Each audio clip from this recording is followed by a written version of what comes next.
Chapter 755. After all the dishes and wine were served, the party officially began. Everyone began to eat and drink. This dish is delicious. It deserves to be the signature dish here. It tastes so good, this wine is also good. It's worthy of being a 1982 Lafite. It tastes much better than the wine just now, it's all thanks to Su Hui. Otherwise, we wouldn't be able to eat such good dishes and drink such good wine. Listening to the discussions around him, Zhang Tong couldn't bear to eat anymore. He put down his chopsticks and looked at Zhao Pu and Jin Haiyang bitterly.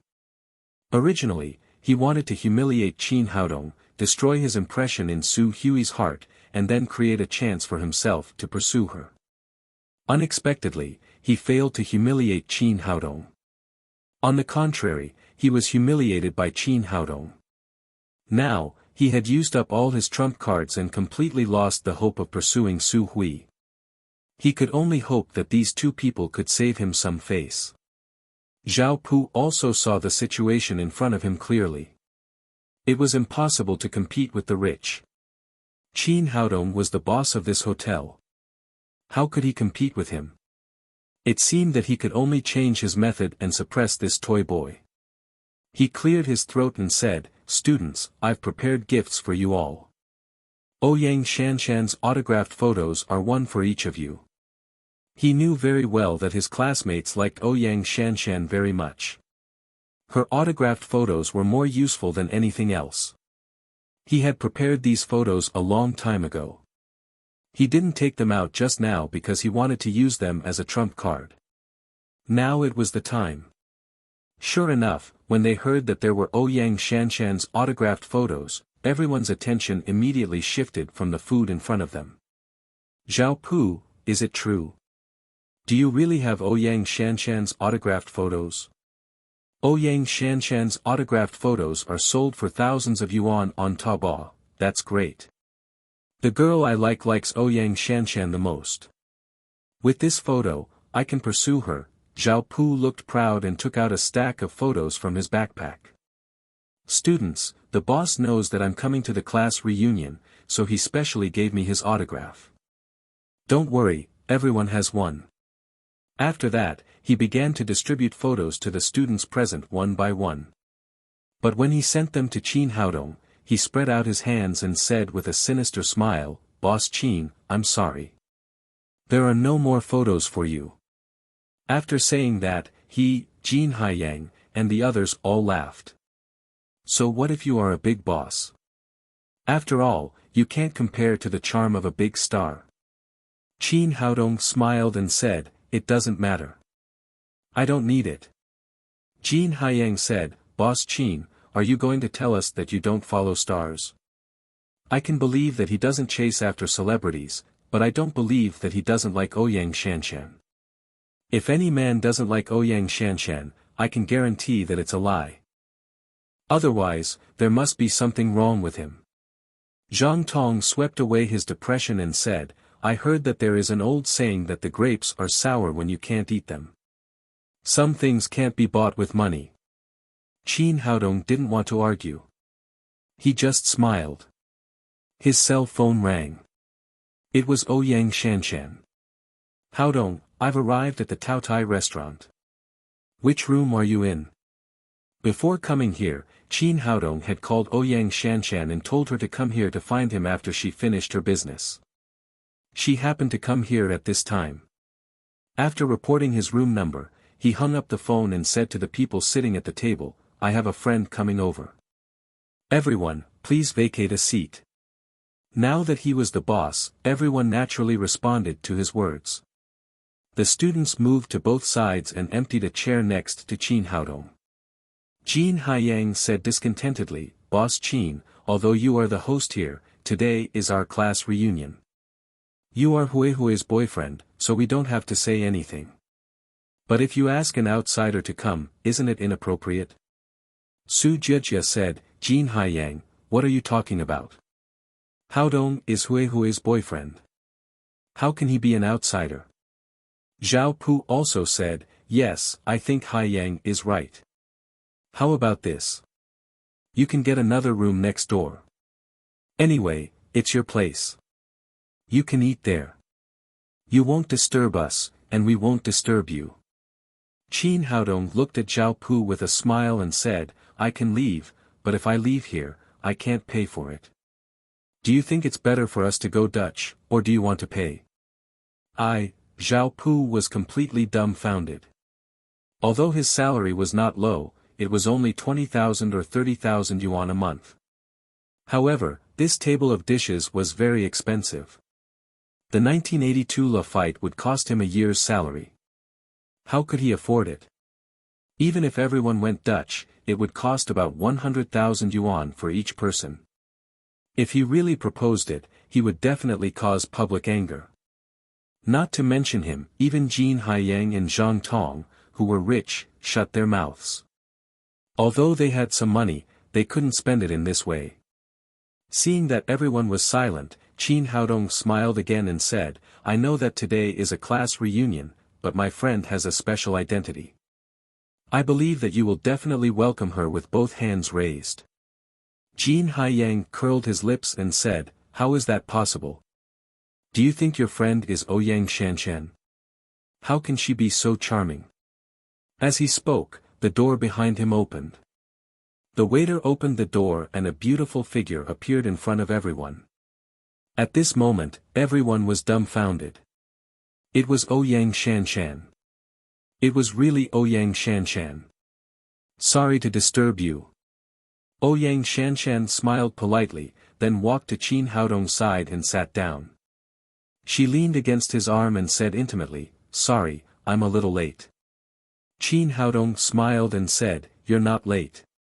You're just in time. At this time, the shocked students all came back to their senses. With a loud bang, they immediately surrounded them.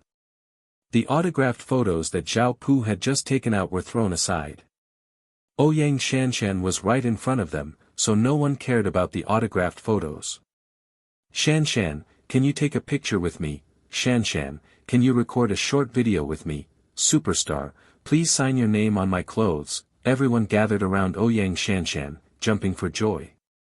One after another, they put forward their own requests. The scene was chaotic. Qin Haodong stood up and said, Don't worry, everyone. Shanshan is not in a hurry to leave. If you have any requests, you can put forward them. You can even take photos with me, but you have to do it one by one. Hearing what he said, the students immediately calmed down and lined up to take photos with Ouyang Shanshan.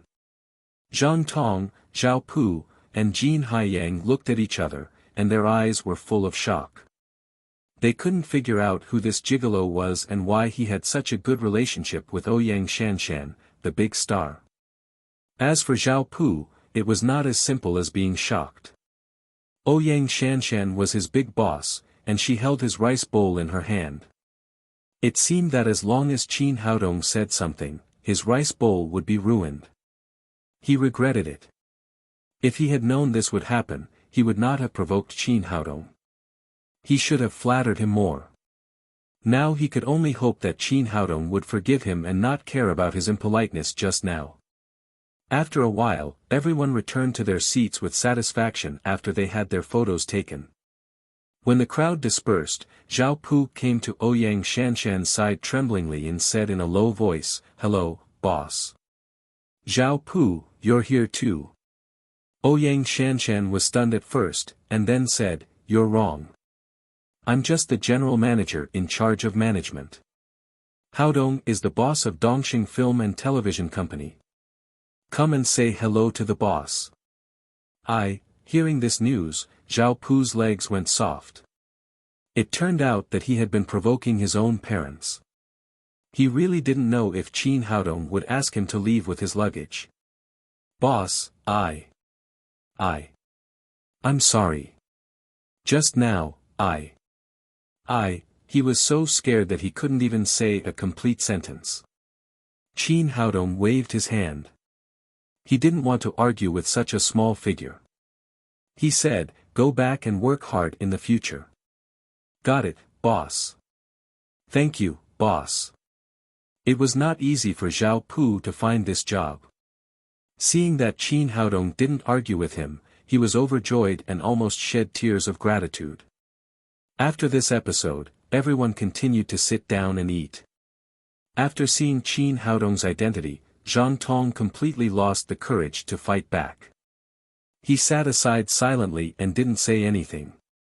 But Qin Haiyang still felt a little unconvinced. He hadn't played his advantage yet. After a while, seeing that everyone was almost finished, he said, "Students, it's rare for us to get together, so I didn't prepare any gifts for you. Well, I'll take you to the Heaven-Earth Trading Building to shop. As long as you want something, I promise you a 20% discount." After he finished speaking, Su Jiejia immediately stood up and responded, "Okay, I haven't gone shopping for a long time. I'll go with you today." Su Hui said, "Qin Haiyang, you're not bragging, are you? I heard that the things in the Heaven-Earth Trading Building are never discounted." What she said was true. As the top consumer place in the capital, it was a major feature of the Heaven-Earth Trading Building that goods were never discounted. Although the things here were expensive, you never had to worry about a discount after buying them. Others can't get a discount, but I can. Qin Haiyang said proudly, "To tell you the truth, the manager of the clothing department of the Heaven-Earth Trading Building is my second uncle.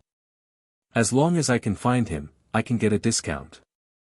Ouyang Shanshan didn't know that the Heaven-Earth Trading Building was a dowry given to Qin Haodong by the Wei family.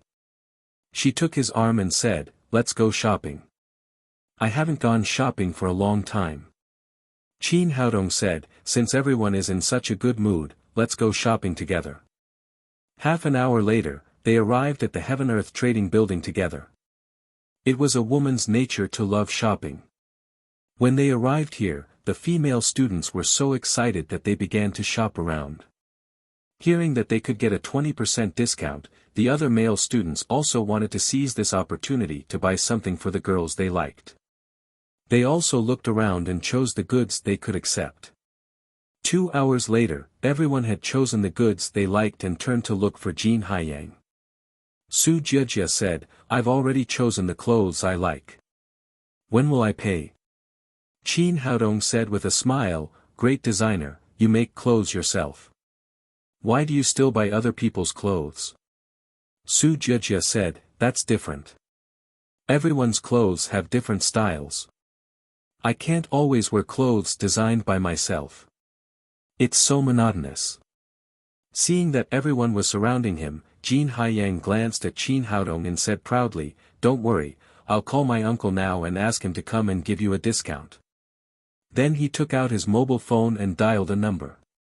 Soon, a middle-aged man in his 50s came over. Chapter 756. This middle-aged man was the manager of the clothing department, Wu Dafu. "Uncle, you're here." Qin Haiyang immediately ran over and took Wu Dafu's hand. He turned to everyone and said, "Students, let me introduce you. This is my uncle. He's in charge of the entire clothing department of the mall." Everyone came over to say hello to Wu Dafu. Wu Dafu nodded and said, "You're all Haiyang's classmates. Welcome to my shop." Qin Haiyang said, "Uncle, everyone has chosen something. Please give us a discount." Wu Dafu said, "Since Haiyang has spoken, then we'll give you a 20% discount." "Thank you, uncle," Qin Haiyang said with a smile. It was definitely something to be proud of to be able to get a 20% discount in the Heaven-Earth Trading Building. He turned to the others and said, "Everyone, come with me and pay together." "Wait a minute." Qin Haodong stopped Qin Haiyang and said to Wu Dafu, "Manager Wu, I want to ask, are the things we got at a 20% discount authentic?" Wu Dafu's face darkened. He felt that Qin Haiyang was too ignorant, but he still said patiently, "Don't worry, young man. Although we gave you a 20% discount, the goods are from the mall. They're absolutely authentic." Then he said to the cashier at the cashier's desk, "Xiao Wang, these people are my nephew's classmates. We'll give them a 20% discount." The cashier said, "Okay, Manager Wu." Su Jijia had already gotten the shopping receipt and was about to go forward to pay. Qin Haodong stopped her and turned to Wu Dafu and said, "Manager Wu, I've long heard that there's no discount in the Heaven-Earth Trading Building. Are you violating the rules?" Hearing this, Wu Dafu suddenly became angry and said to Jin Haiyang, "What's wrong with your classmate? Is he out of his mind? I'm giving him a discount. Why is he so troublesome?" Jin Haiyang was also unhappy and said to Qin Haodong, "Are you deliberately making trouble? Don't you want everyone to buy things at a discount?" Qin Haodong said lightly, "It's a good thing to give students discounts, but I don't want you to use my money to give them discounts." The Heaven-Earth Trading Building was now under his name. Wu Dafu and Jin Haiyang's behavior was no different from stealing his money. In other words, they were using his money to do favors. However, Jin Haiyang didn't know this. After hearing this, he immediately laughed and said, "Is there something wrong with your head? I'll return your money. What does this shopping mall have to do with you? Don't tell me this is also your property." Qin Haodong said, "You're right. This is my property." Jin Haiyang said, "You're bragging, right? Do you know how much this Heaven and Earth Trading Building is worth? It's still your property. Dream on." Qin Haodong ignored him and turned to Wu Dafu and said, "To put it mildly, what you're doing is against the rules of the mall. To put it more seriously, it's illegal. Don't you know that?" Wu Dafu was completely furious this time. He roared at Jin Haiyang, "Is your classmate crazy? Why are you bringing everyone to me?" Jin Haiyang said, "Uncle, he's not my classmate. You can do whatever you want with him. You don't have to care about me." Hearing that he was not Jin Haiyang's classmate, Wu Dafu immediately waved to several security guards. He pointed at Qin Haodong and shouted, "This guy is here to make trouble. Throw him out." Several security guards stepped forward and were about to take action. At this time, someone next to them shouted, "Stop." Everyone looked in the direction of the voice and saw a short and fat middle-aged man running over. It was Sun Rong, the general manager of the Heaven-Earth Trading Building. Wu Dafu's face was originally full of anger, but when he saw Sun Rong, his expression immediately changed and he greeted him with a flattering face. "Manager Sun, what brings you here?" Generally speaking, Sun Rong was in charge of the entire Heaven-Earth Trading Building. He was busy with business and rarely came to his clothing department. However, Sun Rong didn't even look at him. He scolded the security guards, "Are you all King crazy? How dare you attack the boss?" He was originally scolding the security guards, but his words were like divine thunder in Wu Dafu's ears, which almost scared him out of his wits. Recently, he heard that the boss of the Heaven-Earth Trading Building had been changed, but he didn't expect that it was this young man in front of him. Thinking of what he had just done, his legs became weak and he almost wet his pants. Jin Haiyang was also completely stunned. He had just laughed at Qin Haodong, but he didn't expect that he was really the boss here. He was the boss of the Taotai Hotel and the Dongxing Entertainment Company. He didn't expect that he was also the boss of this place. Su Jijia and the others were extremely shocked. They didn't know who Su Hui's boyfriend was. Was he a member of a big family? How could he be so rich? The Taotai Hotel, the Dongxing Entertainment Company, and the Heaven-Earth Trading Building were three bosses. Their total assets were probably no less than 10 billion yuan, right? Sun Rong didn't care about anything else. After scolding the security guards, he ran to Qin Haodong with a flattering face and said, "Boss, what can I do for you?" Qin Haodong said lightly, "Manager Sun, let me ask you, is there a 20% discount rule in our shopping mall?" Sun Rong said, "No, there is a clear rule in our shopping mall that there is no discount for all goods." "Then does the department manager have the right to give a 20% discount?" Sun Rong said, "Boss, even I, the general manager, don't have the right to give a discount, not to mention the department manager." Qin Haodong looked at Wu Dafu and said, but I just saw Manager Wu giving a discount to someone confidently and asking the security guards to throw me out. What's going on?" Hearing this, cold sweat broke out on Sun Rong's forehead. Such a thing had happened in the shopping mall and the boss had seen it directly. As the general manager, he couldn't escape the blame. If he didn't handle it well, he was afraid that he would lose his position. He turned around and shouted at Wu Dafu, "How dare you openly violate the rules of the building? Go to the finance department to settle your salary immediately and then get out of here." Wu Dafu was nearly 50 years old and had just become a department manager. If he was fired, it would be difficult for him to find another job at his age. He knew what the problem was. He hurriedly came to Qin Haodong and knelt on the ground. "Boss, please, I was wrong this time. Please give me another chance. I won't dare to do it again in the future. As the saying goes, a pitiful person must be hateful." Qin Haodong had no pity for such a person and waved his hand at Sun Rong. Sun Rong immediately shouted to the security guard next to him, "Hurry up and take him away. Don't affect the boss's mood." Seeing that his uncle had been influenced by him and had lost his job, Jin Haiyang said angrily to Qin Haodong, "Qin, my uncle has knelt down to you. Aren't you going too far? As my employee, Wu Dafu used my money to do favors in private. Is it too much for me to fire him?" Qin Haodong smiled coldly, "Since you say I'm going too far, then I'll go too far." He said to Sun Rong, "Immediately inform the Economic Investigation Department of the Public Security Bureau to check the accounts of the clothing department. I heard that the supplier in front of him was Manager Wu's nephew. They were an uncle and a nephew. One was the supplier and the other was the buyer. Even a fool would not believe that there was nothing fishy going on between them. Once financial problems are found, immediately transfer them to the public security organ and deal with them impartially. There will be no tolerance." "Okay, boss, I'll call the police now." In order to get rid of his management responsibility, Sun Rong was extremely active. He immediately took out his mobile phone and called the police. This time, Jin Haiyang was completely dumbfounded and wanted to slap himself. If it was just the money they had earned over the years, at least the rest of their lives would not be a problem. If the public security department intervened in the investigation, he was afraid that his uncle and nephew would spend the rest of their lives in prison. "Mr. Qin, I was wrong. I just said it casually. My uncle should be fired for this kind of behavior. You did nothing wrong.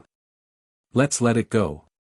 In the face of Jin Haiyang's plea, Qin Haodong ignored it at all. He directly turned his head to the other side and did not stop Sun Rong from calling the police. Jin Haiyang was really panicked this time. It was the first time that he felt so close to prison. He quickly turned his head to look at Su Hui and said, Hui, we've been classmates for many years. Please help me. Don't call the police, okay?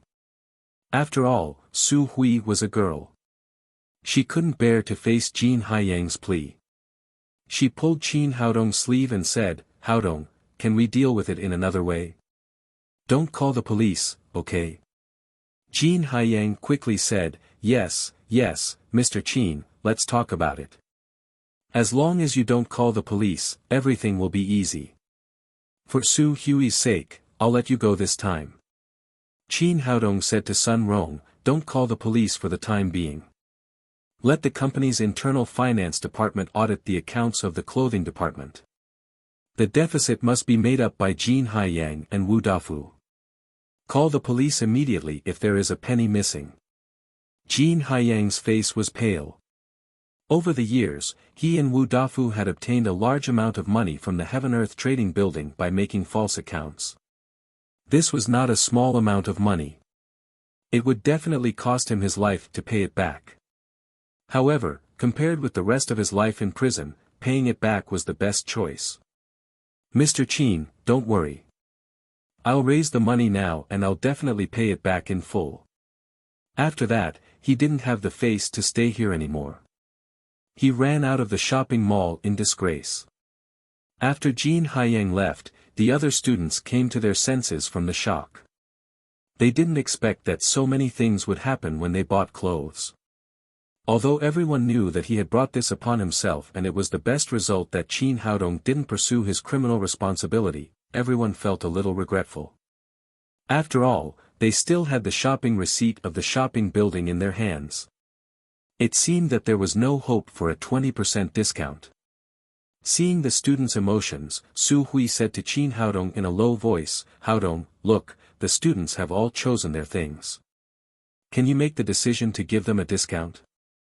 Qin Haodong shook his head and said, "Of course not. I don't have the habit of giving discounts." Hearing this, the students around them sighed. It seemed that they could only return the things. But at this time, Qin Haodong said, "I never give discounts to my friends. They're all free of charge. We're all Su Hui's classmates.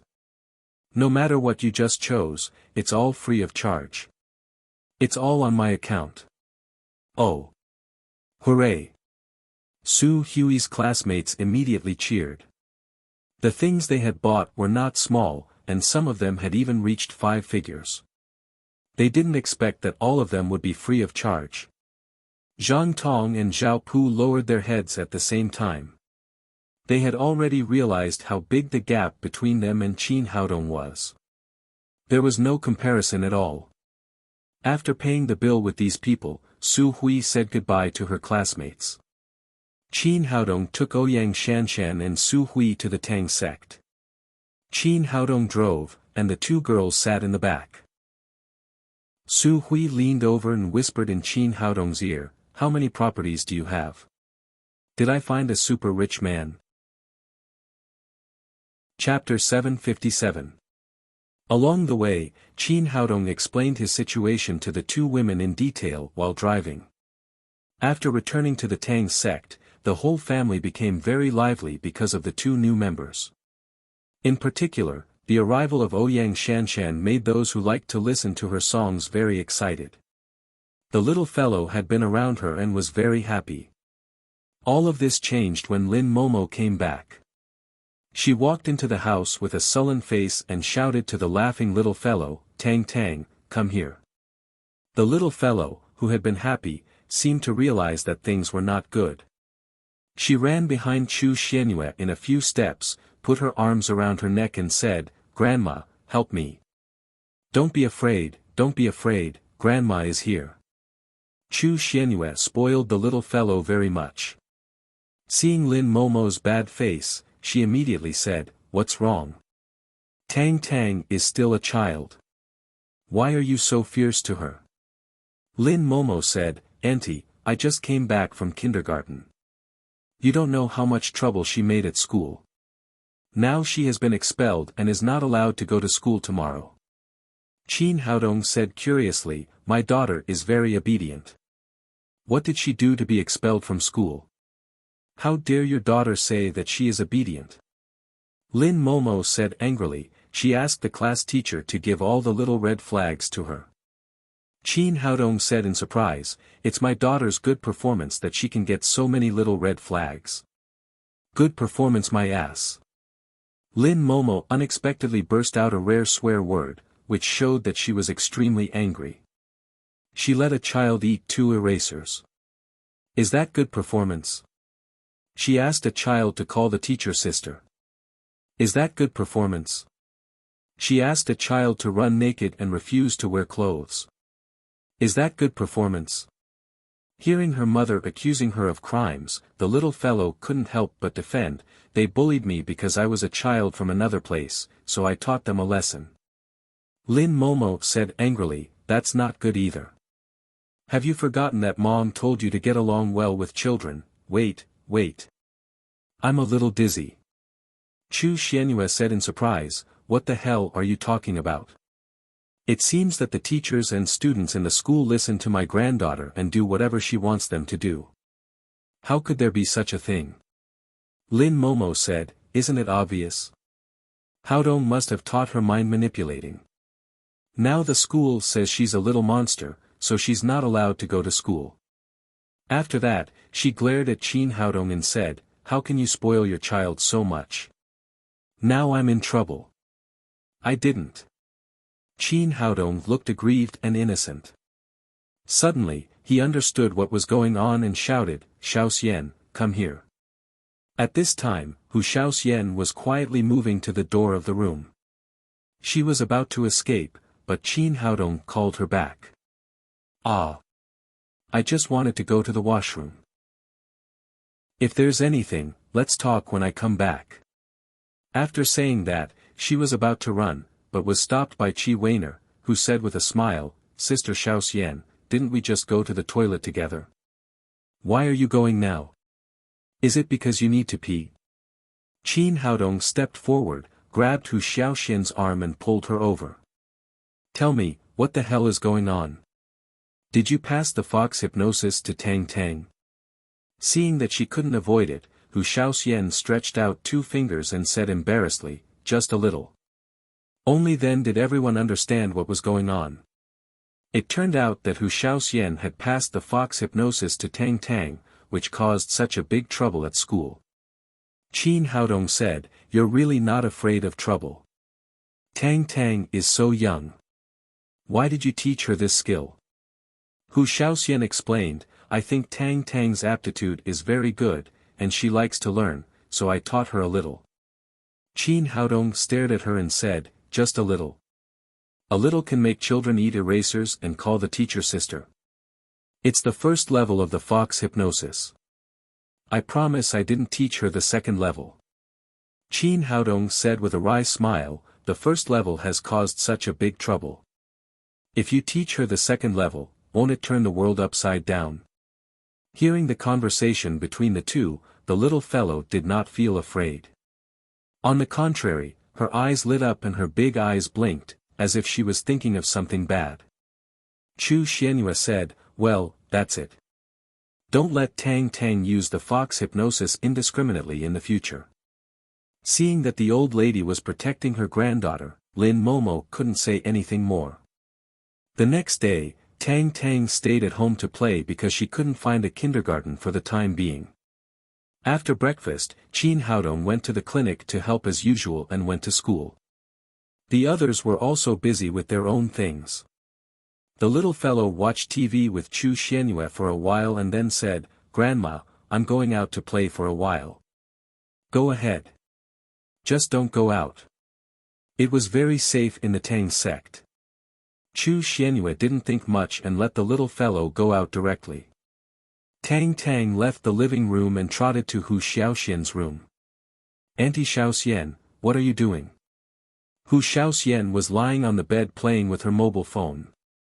When she saw the little fellow coming, she put down the mobile phone in her hand, sat up and said, You stinky Tang Tang, you said that I would teach you fox hypnosis and you would call me mom in the future. Now you call me auntie. Are you not keeping your promise? The little fellow smiled slyly and said, It's Auntie Xiaoxian who didn't keep her promise. You only taught me the first stage and didn't teach me the second stage, so our agreement doesn't count. Why don't you teach me the second stage and I'll call you mom in the future? Hu Xiaoxian reached out and pinched her white and tender face. You little girl, you still want to learn. Didn't you see that I was scolded by your father yesterday? The little fellow said, That's because my papa is unreasonable. Why can they bully me, but I can't teach them a lesson? At this time, the little fellow's performance was completely different from a few months ago. In contrast, she was much more mature. This was the effect of the Suzaku sacred body. Whether it was psychological development or physical development, Tang Tang was several times faster than children of the same age. Now she had the IQ of a 6 or 7-year-old child. Anyway, you've made a big mistake this time. Auntie Xiaoxian, I know I'm wrong. The little fellow said and threw herself into Hu Xiaoxian's arms. She reached out and hugged her neck. She kissed her on the cheek and said, Tell me what's the difference between the second stage and the first stage of mental cultivation method? Hu Xiaoxian held the little fellow in her arms and said, the first stage of fox hypnosis requires the use of eyes, expressions, body movements and language to control the thoughts of others. But when it comes to the second stage, it's not necessary. You can directly control others through spiritual force. The little fellow blinked her big eyes and said, "Does that mean that as long as I practice the second stage of mental cultivation method, the teachers won't find out that I did it?" Hu Shaoxian said, "You still want to learn. I won't teach you, you troublemaker. Auntie Shaoxian, leave it to me. I promise I'll call you Mom when I see you in the future." Hu Shaoxian shook her head and said, "That won't do. If I teach you, your father will eat me. Auntie Shaoxian, I promise you that I won't use it indiscriminately after I learn it, unless someone bullies me." "That won't do, Auntie Shaoxian, if you don't teach me the second stage of mental cultivation method, I promise that when you and Dad have a little brother in the future, I will bully him." You little elf, how dare you threaten Auntie Shaoxian?" The two of them talked for a long time. Finally, Hu Shaoxian had no choice but to say, "I can teach you the second stage of mental cultivation method, but you must ensure that I can't use it indiscriminately on others, and you can't let your father know." The little fellow raised her white and tender little hand and said, "If Dad knows, I'll have no candy to eat in the future." "Well, I'll teach you the second stage of mental cultivation method now, but you have to practice it slowly. You definitely can't master it in a short time." The reason why Hu Shaoxian agreed to teach her the second stage of fox hypnosis was that she liked the little fellow and had no choice. On the other hand, the second stage of mental cultivation method was extremely demanding on people's spiritual force. Even she could only practice the second stage after reaching the supreme power realm. In her opinion, even if she taught Tang Tang the mental cultivation method, the little fellow would not be able to master it in a short time. When her mind was more mature, even if she mastered it, she would not use it indiscriminately. But what she didn't know was that the Eyes of Phoenix that Tang Tang practiced was originally a magic skill of a Yuan sect, which had a significant effect on improving people's spiritual force. The reason was very simple. If there was no strong spiritual force, how could she control the flame? Therefore, although the little fellow's cultivation was not very high, her spiritual force was extremely strong. At least, she did not belong to the ordinary supreme power realm. Tang Tang was indeed very talented in learning fox hypnosis, and soon she completely mastered the second stage of mental cultivation method. "Xiao Xin's mother, I'm going to play with Dumao and Ermao." The little fellow ran out of the room happily, but she did not go to find Dumao and Ermao. Instead, she was eager to find someone to test her second stage of fox hypnosis. She ran to the door and said to Zhang Tiniu, "Uncle Tiniu, can you let me go out to play for a while?" While speaking, the little fellow directly used fox hypnosis, and an invisible spiritual force went straight to Zhang Tiniu's brain palace. Zhang Tiniu felt dizzy for a while, but after all, he was a supreme power realm master. At present, he was not under Tang Tang's control, so he quickly recovered. "No, the boss specially said that you can play in the yard, but you can't go out." "Well, I'm going back." The little fellow turned around and ran back, muttering, "Maybe Uncle Tiniu is too powerful. I need someone else to try." At this time, she happened to see Uncle Wang. The little fellow ran over with a leaf and said, "Grandpa Wang, can you help me see what color this leaf is?" Uncle Wang said, "Tang Tang, this leaf is red." "Okay, I see." The little fellow ran away happily after hearing that. I made it, I made it." She was holding a green leaf in her hand. The reason why Uncle Wang said that it was red just now was that he was controlled by her fox hypnosis, so he thought that the leaf in front of him was red. If Hu Shaoxian knew that Tang Tang had mastered the second stage so quickly, she would be so surprised that her jaw would drop. It was too fast. This time, the little fellow didn't find someone else to experiment with. She went directly to play with Dumao and Ermao. Just a few days ago, Qin Haodong asked someone to take Dumao and Ermao to the Tang sect. At this time, the two snow mastiffs had grown taller and thicker than lions, looking extremely powerful. The little fellow jumped lightly and rode on Dumao's neck. "Dumao, go!" Dumao leaped forward fiercely, dragging little master along as he sprinted through the Tang sect's courtyard. Everyone who saw this only smiled lightly, no one cared. Chapter 758. The speed of the Black Shadow was so fast that even in broad daylight, he was like a ghost and came to Tang Tang's back in a flash. Ermao, who was next to her, was very alert. He immediately noticed the arrival of the black-clothed man. He let out a roar and rushed up. However, the black-clothed man was too fast. He hit the little fellow's Haitian acupoint with his left hand and took her into his arms with his right hand. With a slight flash, he dodged Ermao's attack and then rushed out of the wall like a flowing light. Dumao and Ermao chased after him, but compared with the black-clothed man, they were too slow. In the blink of an eye, the black-clothed man disappeared without a trace. After being changed by the body-refining pill, Dumao and Ermao were not only strong, but also much more intelligent than ordinary animals. They were equivalent to human children of 5 or 6 years old. Seeing that their little master had been taken away, they rushed into the villa building of the Tang sect like crazy. Everyone in the Tang sect was shocked. Although these two big guys looked fierce, they were actually very docile. No one knew what happened to them today. They suddenly went crazy. Dumao and Ermao rushed into the building and ran all the way to the living room. Dumao opened his mouth and bit Chu Xuanyue's dress, pulling it frantically to the door. Chu Xianyue was shocked and slapped Dumao's head away. But at this time, Ermao rushed up again, still biting her dress and dragging it out. The Naylan sisters were accompanying them. After seeing the state of Dumao and Ermao, Naylan Wushuang said in surprise, "These two dogs are usually very psychic. What's wrong with them today?" Naylan Wuxia said, "I think they have something to do and want us to go out." Hearing her words, Dumao and Ermao nodded, which was rare, to show that she was right. Then they roared wildly, looking extremely anxious. Chu Xianyue also realized that something was wrong and said, "Something must have happened. Let's go and have a look." The three of them followed Dumao and Ermao out of the building. Dumao took them to the place where Tang Tang had just been taken away, and then began to roar outside. Naylan Wushuang said, "What do they mean?" Naylan Wuxia said, "It seems that they want to tell us something, but they can't say it."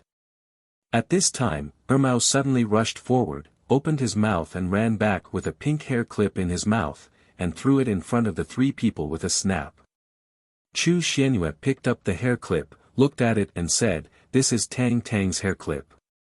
Naylan Wushuang's expression suddenly changed, "Oh no, maybe something happened to Tang Tang." After listening to her, the two snow mastiffs began to nod frantically again, and then they anxiously circled in the same place. Tang Tang is in trouble. But this is the Tang sect. How is that possible? Hearing this news, Chu Xianyue was also anxious. She immediately gathered people and began to look for Tang Tang in the Tang sect. Hearing the news that Tang Tang was missing, Hu Shaoxian, Feng Wu, Wei Yanran, and others rushed out of the building. These people were all masters. A few minutes later, they searched every corner of the Tang sect, but Tang Tang was nowhere to be found. Hu Shaoxian said anxiously, "Tang Tang was in my room just now. Why is she gone? Tang Tang has been taken away." Chu Xianyue was furious because she could not find the little fellow.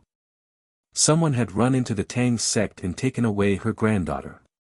This had touched the reverse scale of the entire Tang sect. Since she reunited with Qin Haodong, she had been retreating and was willing to play the role of a loving mother. But at this time, she was completely angry. She regained the momentum of a domineering female president and began to give orders to the people of the Tang sect. "Feng Wu, you guard the east gate of the capital now. If you find the thief who took Tang Tang, kill him on the spot, but you must ensure Tang Tang's safety. Wu Shuang, you guard the west gate. Wuxia, you guard the north gate. Xiao Xian, you guard the south gate. Soon, she sent 4 daughters-in-law, who had reached the Saint Realm, to guard the 4 exits of the capital to ensure that Tang Tang would not be taken away from the capital. Feng Wu and the others answered and rose into the air. After reaching the Saint Realm, they had been able to skillfully control the qi of heaven and earth. They summoned a mist to wrap their bodies and then rushed to the 4 directions of the capital. Chu Xianyue then said to Ma Wenjue, "Send an emergency signal now and summon all the people of the Tang sect back." It was daytime and many people of the Tang sect were working outside. They had to be summoned back immediately. Ma Wenjue agreed and released the signal flare that the Tang sect had entered a state of emergency. This kind of signal flare was specially developed by Qin Haodong and could not be used unless there was an emergency. The signal flare flew high into the sky and then exploded with a bang. A huge Tang character appeared in the air. With 3 crisp sounds, all 3 signal flare exploded in the sky, indicating that the Tang sect had entered a very urgent state. Lin Momo was preparing for the entry of the spirit stone jewelry into the capital. When she saw the emergency signal, she knew that something big had happened at home. She immediately put down all her work and rushed back to the Tang sect. Yan Feifei had originally returned to the Yan family to visit Yan Fengwu. When she saw the signal, she instantly disappeared and rushed back to the Tang sect. The others did the same. When they saw the emergency signal, no matter what they were doing, they rushed back to the Tang sect without hesitation. Tang Tang has been taken away. We must take action immediately. Chu Xianyue glanced at the people who had rushed back and said to Yan Feifei, "Feifei, you are responsible for controlling the airport. Don't let anyone take Tang Tang away." Yan Feifei agreed and immediately rushed to the airport with her people. Then, the others were also sent out one by one. Chu Xianyue was completely determined. Even if she had to turn the entire capital upside down, she would find her granddaughter. Nailan Wushuang, Nailan Wuxia, Feng Wu, and Hu Xiaoxian were stationed in 4 directions of the capital. They stepped in the air. In order to prevent ordinary people from panicking, they all pulled out a mist to cover their bodies. However, the powerful momentum could not be concealed. Ordinary people could not feel it, but the martial artists could clearly feel it and knew that there was a super strong person guarding here. Although they did not cultivate a terrifying spirit like Qin Haodong, their insight was far better than ordinary people. As long as someone took Tang Tang to break through in this direction, they would immediately stop them. In the capital, Yan Feifei and Qi Wan, the 2 martial saints, led Lin Momo, Wei Yanran, Han Jieyu, Zhao Qingguo, and the others to carry out a strict search. For a moment, the people of the Tang sect were like a big net that covered the sky and the earth, covering the entire capital. In this way, all the upper-class families in the capital were shocked. For saints were guarding the 4 directions of the capital. In addition to Yan Feifei and Qi Wan, who were searching in the center, it meant that they already had 6 martial saints. How could they not panic? Including the Qin family, who had a saint. Qin Zhanlong finally understood that it was not unjust for him to be beaten up by a group of people last time. It turned out that they were also saints and they did not resort to tricks. Only the Tang sect could do this. At the same time, they were also very curious about who was not afraid of death to provoke the Tang sect. What did they do to make them so angry? Why did they mobilize so many people? At a civil airport 100 miles away from the capital, the man in black, who was holding Tang Tang in his arms, looked back and could not help but feel a lingering fear. Fortunately, he ran fast, otherwise he would really be in trouble. He had long heard that the Tang sect was powerful, so after catching Tang Tang, he rushed out of the capital without stopping. It was too late for Chu Xianyue to make arrangements.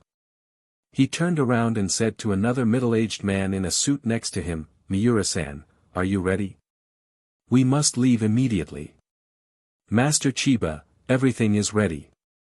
As long as you give the order, we can fly back to the capital immediately. Hurry up.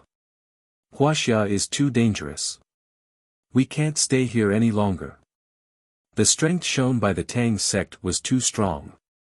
It was 10 times stronger than what he had known before. Even though the man in black had reached the 9th level of the Supreme Power Realm, he did not dare to fight them head-on. He immediately took Tang Tang and the middle-aged man to a civil plane. After a while, they rose into the air and flew east. Qin Haodong had a class this morning. As soon as the class was over, he heard a student by the window shouting, "Look, what beautiful fireworks." He glanced out of the window and his expression suddenly changed when he saw the huge Tang character. If there was no emergency, they would never use this kind of signal. "Teacher, look, the fireworks are really beautiful and they fly so high." A female student turned around and called Qin Haodong, only to find that the podium was empty and the teacher was nowhere to be seen. Qin Haodong found a place where there was no one, stepped on the Xian Yuan sword and flew away. In the blink of an eye, he returned to the Tang sect. After entering the door, he saw Chu Xianyue and asked hurriedly, "Mom, what happened?" "Son, you're back." After seeing Qin Haodong, Chu Xianyue, who was tense, immediately relaxed. She sobbed and said, "Was Tang Tang stolen?" "What? Tang Tang was stolen? When did it happen?" Chu Xianyue told him about the process of Tang Tang's disappearance. Qin Haodong's face immediately became extremely serious. He was very clear about the defensive strength of the Tang sect. The person who could steal Tang Tang here was definitely a master, at least at the 9th level of the Supreme Power Realm. However, he did not panic like Chu Xianyue. On the contrary, he comforted her, "Mom, don't worry. They must have kidnapped Tang Tang to threaten our Tang sect. Before they achieve their goal, Tang Tang is absolutely safe. Son, what should we do? We have to save Tang Tang as soon as possible. She's still so young." "Mom, don't worry. I'll think of a way." After saying that, Qin Haodong directly cut the index finger of his left hand. A dark red bead of blood slipped out and floated in the air. Blood drawing skill. This was the most effective way for him to find Tang Tang, but he soon found that the blood drawing skill had failed this time. He could not find any information about Tang Tang. After his cultivation was promoted to the Saint Realm, the benefits of his blood drawing skill could cover a radius of 100 miles. Now there was no information, which meant that Tang Tang was already 100 miles away. It seemed that the other party had been prepared. Once they succeeded, they would immediately escape. Chu Xianyue said anxiously, "How is it, son?" Qin Haodong stopped the blood-drawing skill and said, "Call everyone back. Tang Tang is no longer in the capital." Chu Xianyue believed her son's words and immediately arranged for Uncle Wang to do it. Then she said, "What should we do?" "Don't worry. As I said, they kidnapped Tang Tang to threaten our Tang sect. If they wanted to kill Tang Tang, they would have done it at the time. There was no need to make it so troublesome. Moreover, Tang Tang is so young. There is no need for them to kill her. What we have to do now is not panic and wait for the news from them. They will definitely contact us after confirming that she is safe." At this time, everyone outside ran back one after another. When Lin Momo saw Qin Haodong, she said anxiously, "Haodong, have you found Tang Tang?" Qin Haodong comforted her, "Don't panic. I think there will be news in a while." In Japan, by the seaside, an old man with white hair and beard and wooden clogs stood on a huge reef with his hands behind his back. He looked into the distance and let the sea breeze blow at his kimono, making it flutter. He was the sage of sword, Kyo Chiba, who was known as the #1 master in Neon. Chapter 759. Right at this moment, a black shadow rushed over from afar. It was the black-clothed man who had stolen the little fellow, the eldest disciple of the sword saint, Shiro Chiba. He came behind Kyo Chiba and said respectfully, "Master, I'm back." Kyo Chiba still looked into the distance with a deep gaze and said softly, "How's it going?" "It's very smooth. I've brought Chin Haodong's daughter back to Neon. Now I'm handing her over to Aiwa Miura and hiding her in the underground base in Kawakita Prefecture. It should be safe." Kyo Chiba said, "Well done. Master, there's something I don't quite understand. I wonder if I should ask." Kyo Chiba said, "Go ahead. Chin Haodong killed Chiba Mieko, so he should be sentenced to death. But as long as Master personally goes to kill him, everything will be over. Is there any need to go through so much trouble?" Kyo Chiba said, "It's not as simple as you say. There are many masters in Huaxia, and Chin Haodong is on good terms with Xianyuan Ligay, the master of the Xianyuan Pavilion. The headquarters of the Xianyuan Pavilion is in the capital. Even if I am a master of the Saint Realm, it is not so easy to kill people in the capital. Maybe I will lose myself there. Only in our own land can we have 100% certainty." At this point, he turned around and said, "There's another reason why I'm doing this. I failed to break through to the middle stage of the Saint Realm in closed-door cultivation some time ago, and I don't have much time left. The Xianyuan Pavilion of Huaxia has always been a big problem for our country. Xianyuan Ligay is a strong person at the Saint Realm. When I'm alive, the Xianyuan Pavilion can't do anything to us. Once I leave, I'm afraid that Kishi Sato and Shinobu Inamoto alone won't be able to fight against Xianyuan Ligay. So this time, I will drag Xianyuan Ligay to hell with me at the risk of my life to benefit the future generations of our country." "I understand, Master." Shiro Chiba bowed respectfully and then said, "Even if we want to lure Chin Haodong and Xianyuan Ligay, we have already taken Yagyu Yukime of the Yagyu family hostage. She is Chin Haodong's woman. Why did he go all the way to catch that little girl?" Kyo Chiba said, "Remember, no matter what you do, you have to be safe. Although Yagyu Yukime is Chin Haodong's woman, she is from Neon after all. It's normal for Chin Haodong to ignore her. Now that we have captured his daughter, we have double insurance.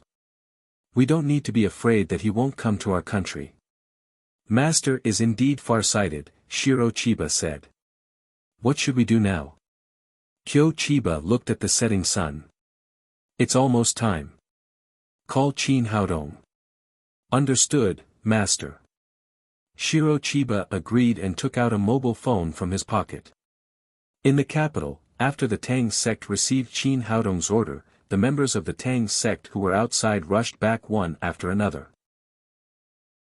Xianyuan Ligay, the pavilion master of the Xianyuan Pavilion, followed them with 4 saint-level protector elders. The Tang sect had just made such a big noise that it was impossible not to alarm the Xianyuan Pavilion. Knowing that something big had happened to the Tang sect, Xianyuan Ligay immediately rushed over with the elders of the Tsihang Sword House. After seeing Chin Haodong, she said respectfully, "Sacred Lord, is something wrong? Do you need my help?" Chin Haodong briefly told her about Tang Tang's disappearance and then said, "Use your Xianyuan Pavilion's intelligence system to find out who the other party is and what their purpose is. I'll ask someone to check it out right now." Xianyuan Ligay agreed, but before she could take out her mobile phone, Chin Haodong's phone rang. There was a string of strange numbers on it, and it was not a Huaxia phone number. He immediately realized that it was the person who had kidnapped Tang Tang and pressed the answer button. A stiff Huaxia language came from the other side of the phone. "Chin Haodong, your daughter is in our hands, and the girl from the Yagyu family is also in our hands." Chin Haodong was slightly shocked. He did not expect that Yagyu Yukime would also be captured by them. "Tell me, what's your purpose? Get to Chiba Island in Japan within 12 hours, or wait to collect the bodies of your daughter and Yagyu Yukime." After that, the other party hung up the phone without waiting for him to answer. Seeing that Chin Haodong had hung up, Chu Xianyue immediately asked nervously, "Son, who kidnapped Tang Tang? How much do they want?" Qin Haodong said in a cold voice, "It's the Neon people. They don't want money. They want me to get there within 12 hours. Hearing that it was the Neon people who had kidnapped Tang Tang, Hu Shaoxian shouted angrily, "These damn Neon people, let's go and kill them now." After entering the Saint Realm, she was full of confidence when she spoke. Xianyuan Ligay was relatively calmer. She said, "Since the Neon people asked us to go there, they must have made sufficient preparations. We must be careful." A strong killing intent flashed in Qin Haodong's eyes. Tang Tang was his reverse scale. No matter who it was, as long as they touched his daughter, they would be killed without mercy. Feng Wu said, "Let's go together. I don't believe that so many saints can't destroy that island country." Xianyuan Ligay said, "Sacred Master, Feng Wu is right. Let's go together. In the face of absolute strength, all schemes and tricks are useless." Qin Haodong said, "All those who have reached the Saint Realm will go with me. The others will stay in the Tang sect." Lin Momo hurriedly shouted, "Take me with you." Tang Tang was her daughter, so she was naturally worried about the little fellow's safety. "Well, then you'll come with us."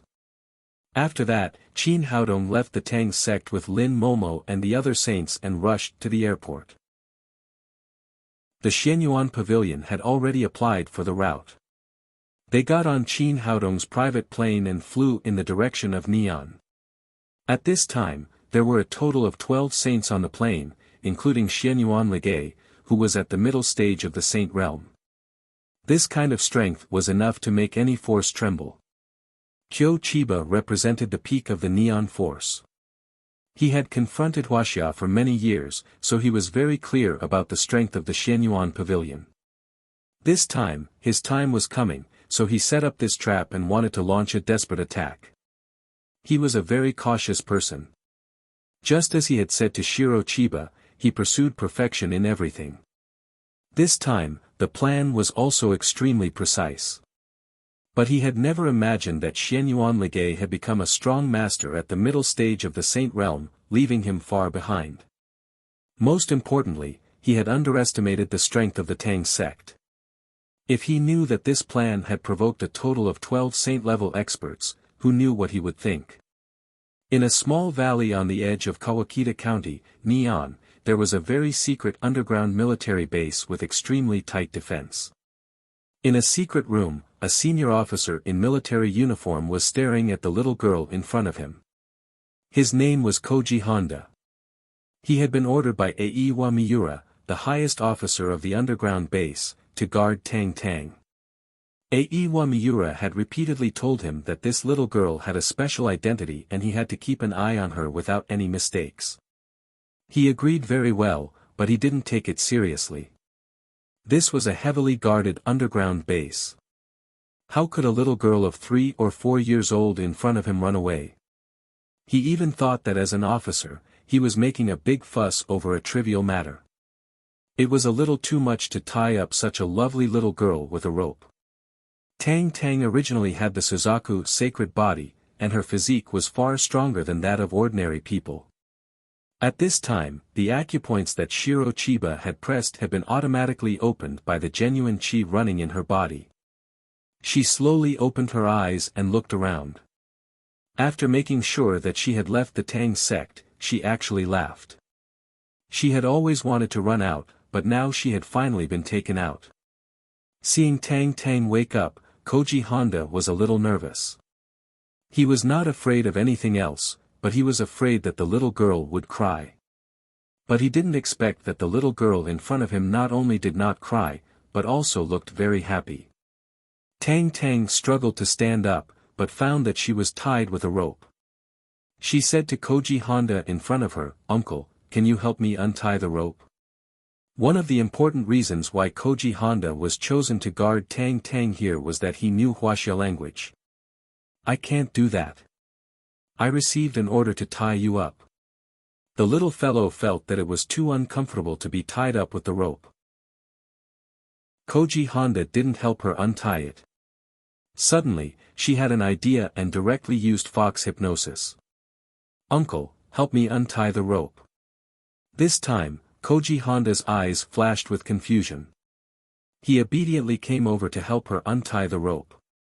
The little fellow moved her limbs and said, "Bad guy, you're sleepy. Go to sleep." "Oh." Koji Honda answered and lay on the ground. Soon, there was a snoring sound. Hee, it's so fun." Instead of being afraid of being kidnapped, the little fellow was very happy. After leaving them, she could finally have fun. Moreover, Auntie Xiaoxian had said that there was no psychological burden to use fox hypnosis on bad people. She didn't have to worry that her mother would scold her, and she didn't have to worry about being expelled from school. She opened the door and ran out. She met another soldier. When the man saw Tang Tang, he was stunned at first. But before he could react, he felt an irresistible sleepiness and fell asleep on the ground. Fun. Fun. After reaching the second level of fox hypnosis, she could directly control other people's minds with her spiritual force without using words. She ran forward and saw that there was a door next to her, so she pushed it open and walked in. There were all kinds of instruments and electronic screens in the room. Jiro Ono, the commander, was busy with 7 or 8 soldiers. Because the little fellow was small, she did not attract other people's attention when she entered the door. She turned around and felt that these things were not interesting, so she lost interest and said to Jiro Ono, "Shall we play games together?" Hearing someone talking, Jiro Ono was startled. When he saw Tang Tang, he was about to move, but he was controlled by a powerful spiritual force. "Don't move. Listen to me. I'll take you to play a fun game." Under the control of fox hypnosis, these soldiers nodded together and were as obedient as they could be. "Now I'm a teacher, and you're my students. I'll teach you, okay?" The little fellow had been under the control of a teacher when she was in kindergarten, so she dreamed of becoming a teacher one day. Today, when she saw these soldiers, she wanted to be a teacher. Naturally, these people would not object to her proposal. Under the control of fox hypnosis, they sat down in front of her obediently. The little fellow smiled, took a red cup next to her, and said to these people, "In this class, I'll teach you how to identify colors." I said, "Remember, this color is green." "We know, this is green." After reaching the second level of fox hypnosis, the little fellow used her spiritual force. It didn't matter whether she spoke or not. Therefore, although these people did not understand Wuxia language, they could clearly understand the main meaning of the little fellow's expression.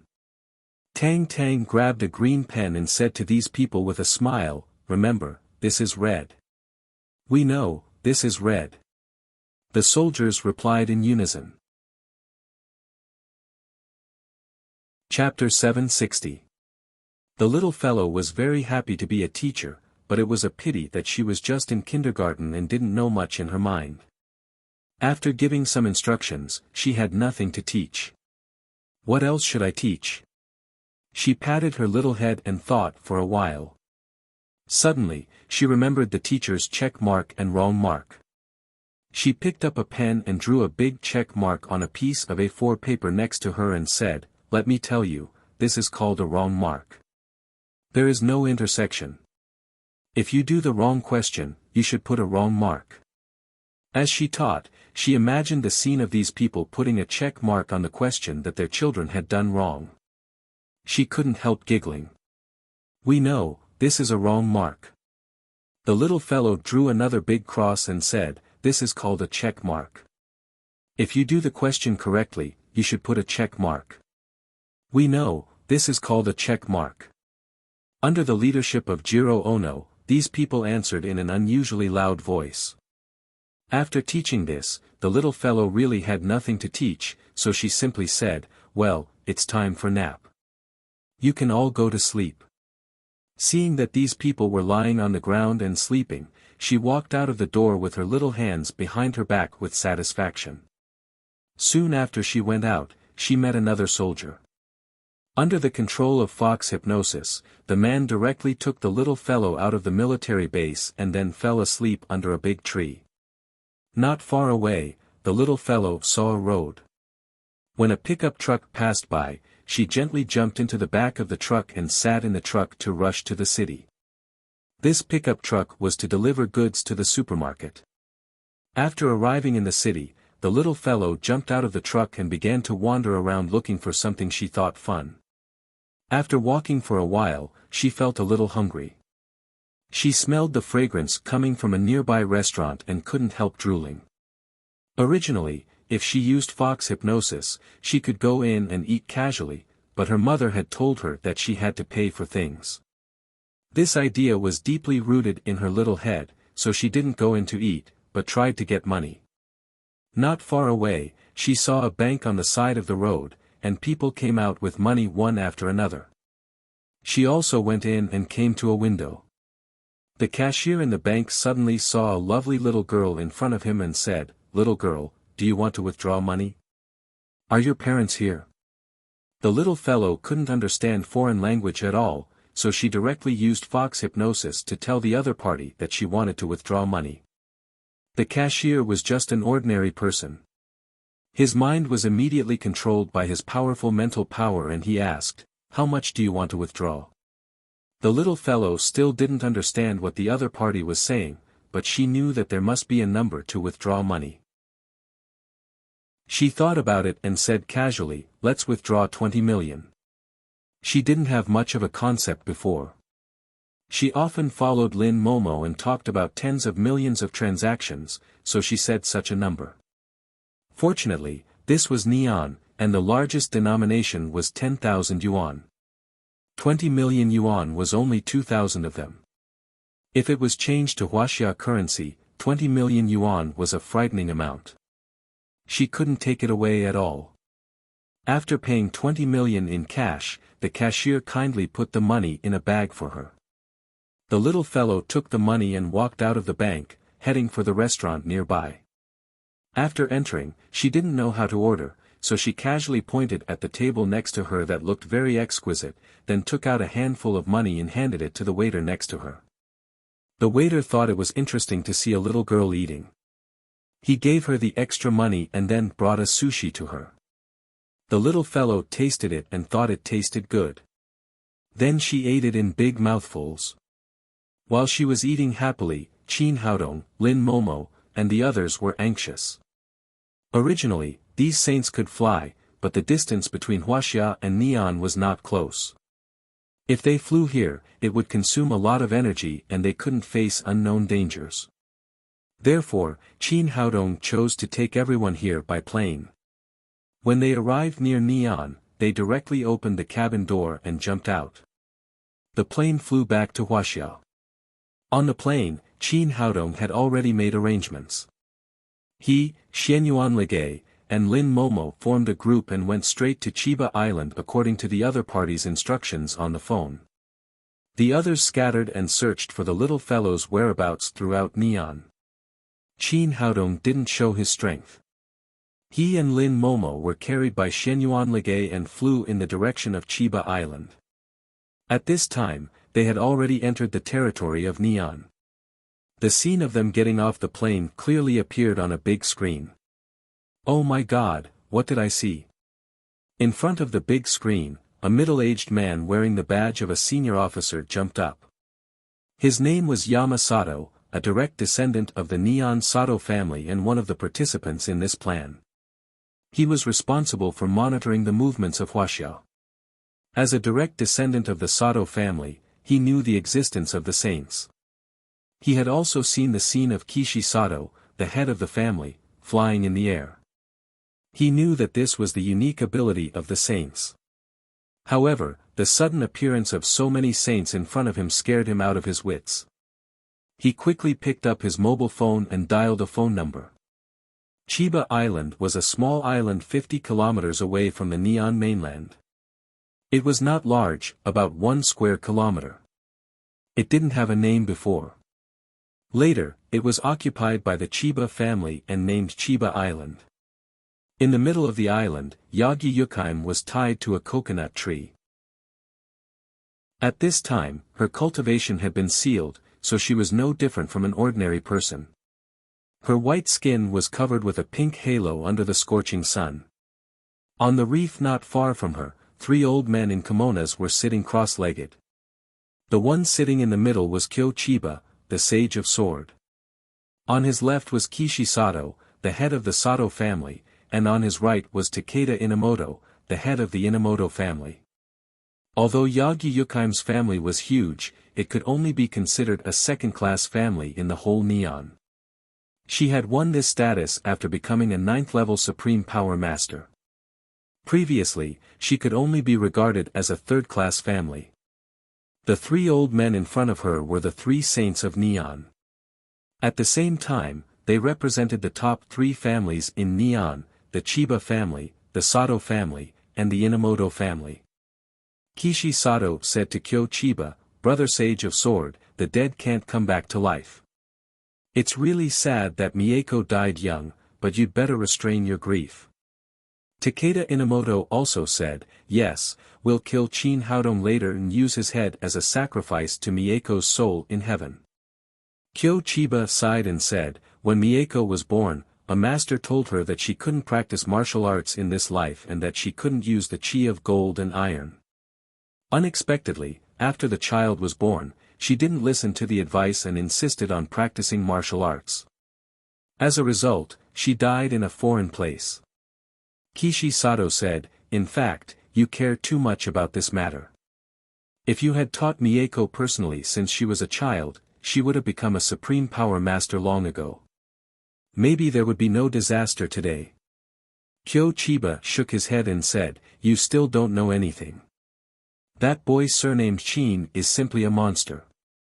He has already reached the 9th-level Supreme Power Realm at the age of 20. Even if Mieko was personally taught by me, she wouldn't be able to reach his level." After hearing this, both of them widened their eyes. Takeda Inamoto said, "A 20-year-old 9th-level Supreme Power Master? How could that be? If he grows up for a few more years, won't he be invincible?" Kyo Chiba said, "It's because of this that I set up today's trap. I must get rid of this boy surnamed Chin. At the same time, the Xianyuan Pavilion is a great threat to our country. When the time comes, the 3 of us will kill Xianyuan Ligay together. It can be regarded as removing a great threat for our descendants." Kishi Sato said, "Brother Sword Sage, don't worry. We will definitely work together with you to kill Xianyuan Ligay." "Bah! You 3 old B***stards want to kill my master. You're daydreaming." Yagyu Yukaim was not far from the 3 of them, so she heard their conversation clearly. She couldn't help shouting, "When my master comes, you 3 old B***stards will all go to heaven. B***starred, you shameless thing." Kyo Chiba shouted angrily, "You killed the former master of the Yagyu family. I won't argue with you.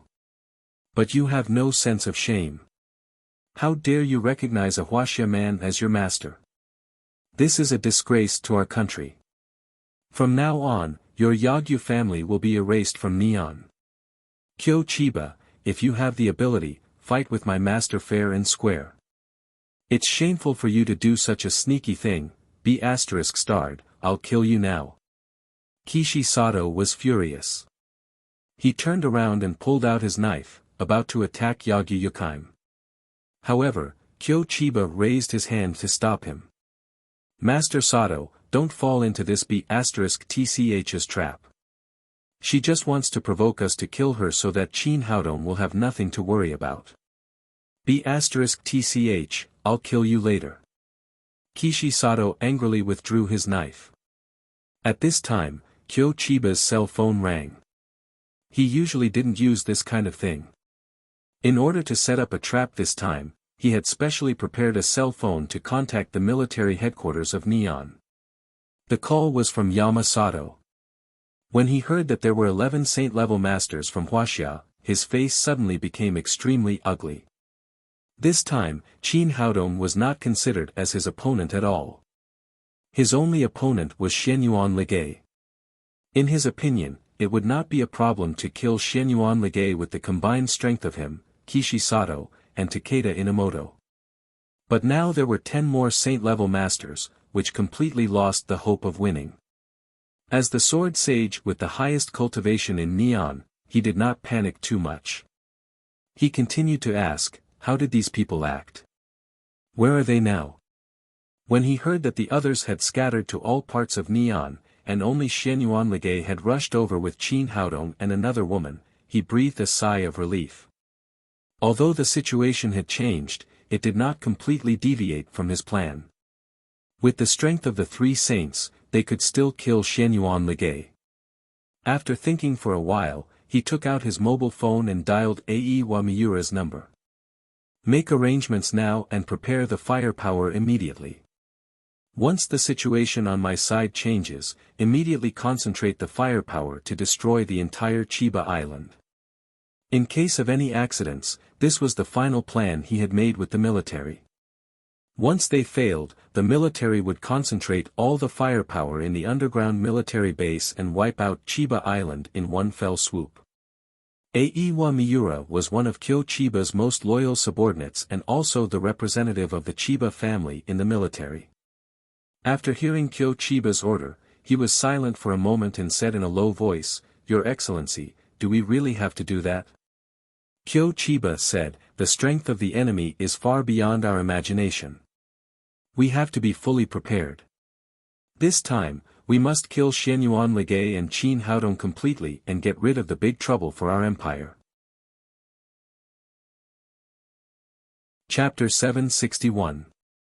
Aewa Miura said anxiously, "But, Sword Sage, according to the intensity of the firepower we've arranged, the entire Chiba Island will be destroyed once it's activated. Even a saint-level expert can't survive. You, Kishi Sato, and Takeda Inamoto won't be spared. Why don't we think of another way?" Kyo Chiba said resolutely, "Aewa Miura, don't talk nonsense. Don't I know the firepower network I've set up? Our goal is to kill the saint from Huaxiao. For the interests of the empire, it's not a big deal for our family to make some sacrifices. Even if the 3 of us die, the foundation of the aristocratic family is still there. The new forces like you are still there, and there will be countless saint experts in the future." Although the 2 of them were on the phone, Aewa Miura still gave a military salute and said loudly, "I see, Sword Sage. Thank you and the other 2 masters for your sacrifice for the empire." Kyo Chiba sighed and said in a low voice, "Well, let's carry out the previous plan as soon as possible." Aewa Miura said, "Sword Sage, the launch button of the firepower network has been wirelessly connected to the switch in your hand. Now I'll send the attack map to the fire control center. 5 minutes later, as long as you press the switch, the entire Chiba Island will be covered by the dense firepower network. At that time, even a mosquito will not be able to survive." Jiro Ono was sleeping soundly on the ground. Suddenly, he was awakened by a harsh ringing of the phone. He quickly jumped up and picked up the phone. "Oh no, what are you doing? Why did you answer the phone after so long?" Aewa Miura said with great dissatisfaction on the other side of the phone. "I'm sorry, General. I just went to the bathroom." Jiro Ono did not dare to tell the truth. Otherwise, if Aewa Miura found out that he had fallen asleep on duty, he would definitely skin him alive. Thinking that his master was about to die for the country, Aewa Miura was in a bad mood. He did not continue to pay attention to this matter, but said in a heavy voice, "I've sent an attack map to the fire control center. We'll arrange the firepower immediately." For this plan, the Chiba family had made precise preparations and kept it a secret. A junior officer like Jiro Ono had no right to know their plan. Jiro Ono hurriedly said, "Got it, sir. I'll do it right away." After that, he immediately received the fire attack map sent by Aewa Miura and said, "Sir, the map has been successfully received. Please continue to give orders." Aewa Miura said, "I've marked the target on the map. The one with the red cross is our target. You can adjust all the firepower there now. You don't have to worry about anything else." "Understood, sir." Jiro Ono agreed and looked at the map. He saw that the three big red crosses were the headquarters of the Japanese Chiba family, the Sato family, and the Inamoto family. It turned out that the three families had a very high status in Neon. Normally, it was an absolute military restricted area. Even basic military training had to be avoided. No plane was allowed to fly over the three families. In order to prevent accidents from happening, the military had marked these three big families on the map. The markings were three green check marks. Jiro Ono had just been educated by the little fellow, and the power of the fox hypnosis had not ended yet. So in his eyes, the green check mark was a red cross, which became the target of the firepower. The Chiba Island, which had been marked as a big red cross, had become a green check mark in his eyes at this time. He exclaimed, "Sir, what's going on? The target of our attack is the Chiba family." Aiwa Miura did not know that Jiro Ono had been completely confused by the little fellow. He thought that he wanted to say that the target of the attack was the Chiba family's Chiba Island. He immediately said angrily, "Ono, have you forgotten your duty as a soldier? You just need to obey orders. Don't talk so much nonsense." After reprimanding him, he felt endless sadness when he thought of the three saints who were about to die for the country. No Koen, this time, the three families have made great sacrifices for the interests of the empire. Let's pay tribute to them together. Got it, sir. Jiro Ono gave a military salute, and his heart was filled with endless reverence. The three families were indeed the pillars of the country. For the interests of the empire and to annihilate the enemy, they had even sacrificed their own homes. This kind of sacrifice was really admirable. After hanging up the phone, he immediately kicked all his other men awake. He thought to himself that they could no longer watch domestic action movies when they were on duty in the future. Otherwise, they would consume too much physical strength and fall asleep all of a sudden. After these people got up, they immediately gave orders and aimed all the firepower of the entire underground military center at the nests of the Chiba family, the Inamoto family, and the Sato family. A soldier checked the map and felt that there was something wrong with the target of the attack. He mentioned it to Jiro Ono, but before he could finish his words, he was kicked to the ground by Jiro Ono. As a soldier, have you forgotten your duty? You just need to carry out the order. He glanced at his men and said with reverence, "For the interests of the empire, our three great families have made great sacrifices. Let's salute them together." The soldiers seemed to understand something. They immediately stood up straight and gave a military salute to the three attack points on the big screen. Although the soldier who had been kicked down still had doubts in his heart, he did not dare to say anything. He quickly got up from the ground and gave a standard military salute like everyone else. In another room, Koji Honda was awakened by a rapid ringing of the phone. He hurriedly got up and picked up his mobile phone. When he saw that it was a call from his commanding officer, Aiwa Miura, he immediately pressed the answer button. "What are you doing? Why are you so slow to answer the phone?" Aiwa Miura was furious. "What's wrong with my men? They were too slow to answer the phone."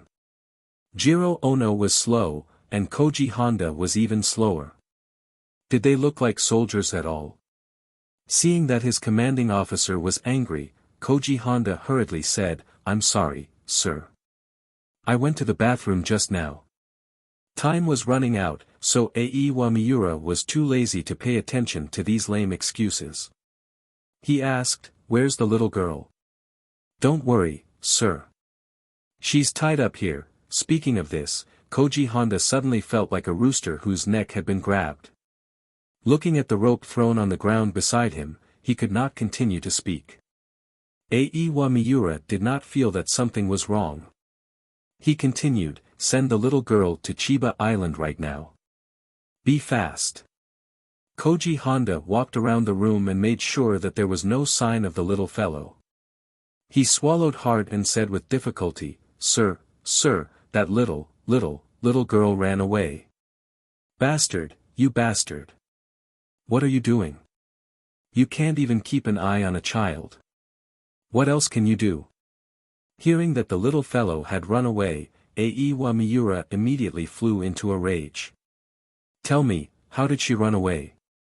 Koji Honda's mind went blank. He stammered, I don't know, bastard, if you delay the Empire's important affairs, I'll cut off your head.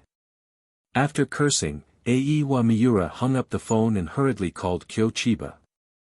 Master Sword Sage, I'm sorry. The little girl ran away just now. Ran away? Isn't she a child of 3 or 4 years old? How could she run out of the underground base? Aiwa Miura said, my men are incompetent and failed to fulfill their responsibilities. Please punish me, Master Sword Sage.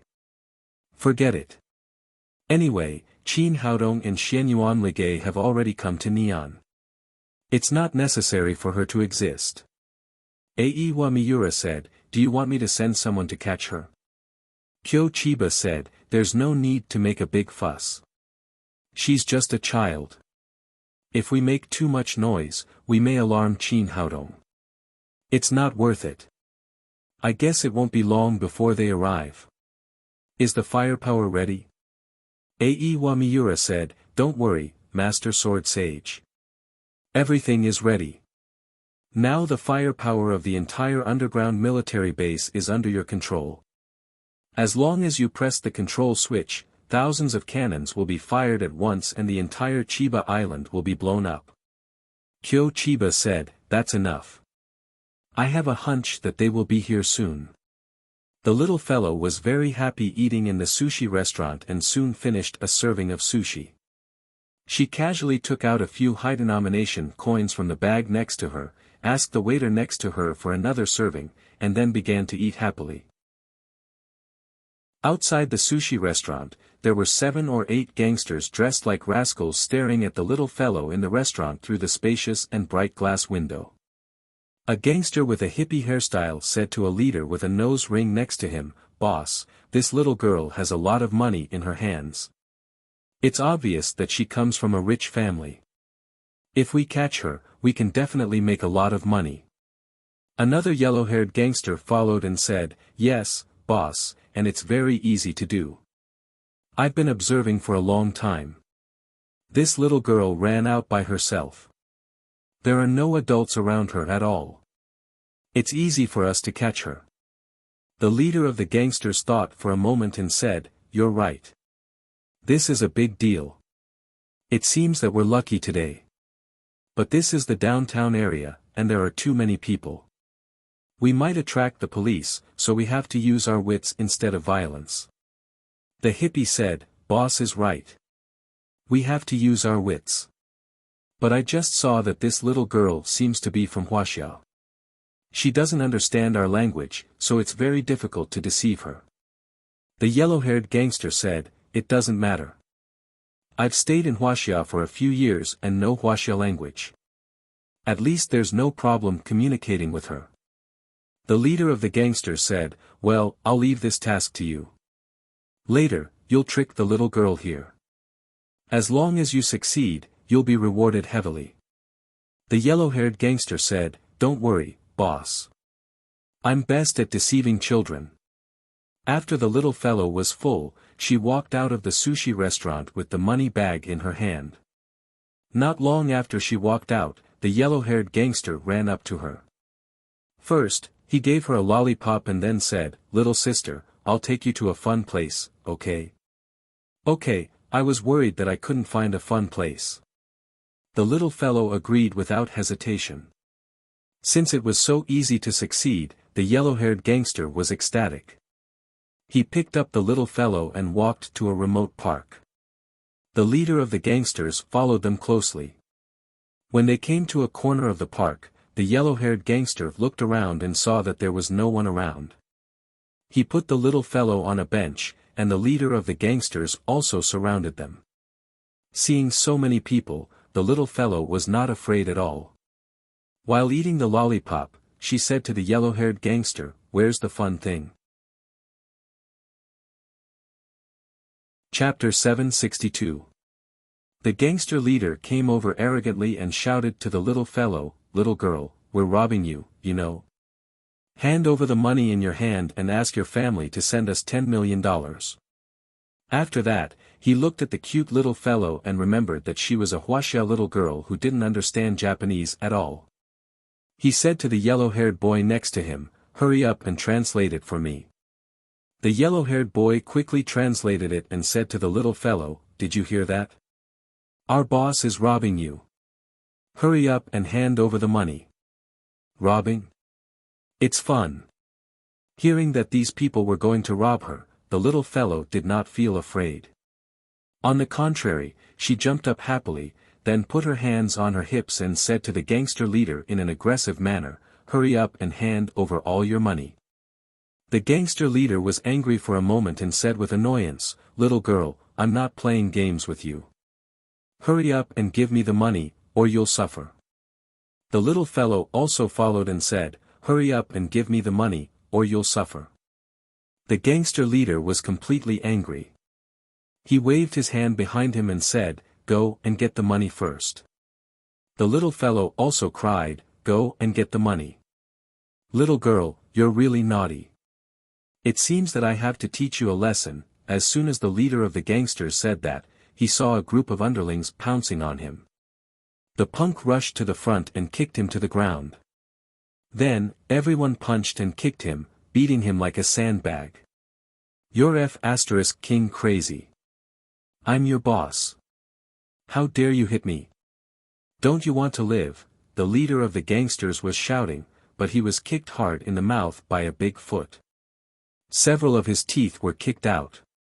This time, he didn't dare to shout anymore. He held his head with both hands and lay on the ground to be beaten.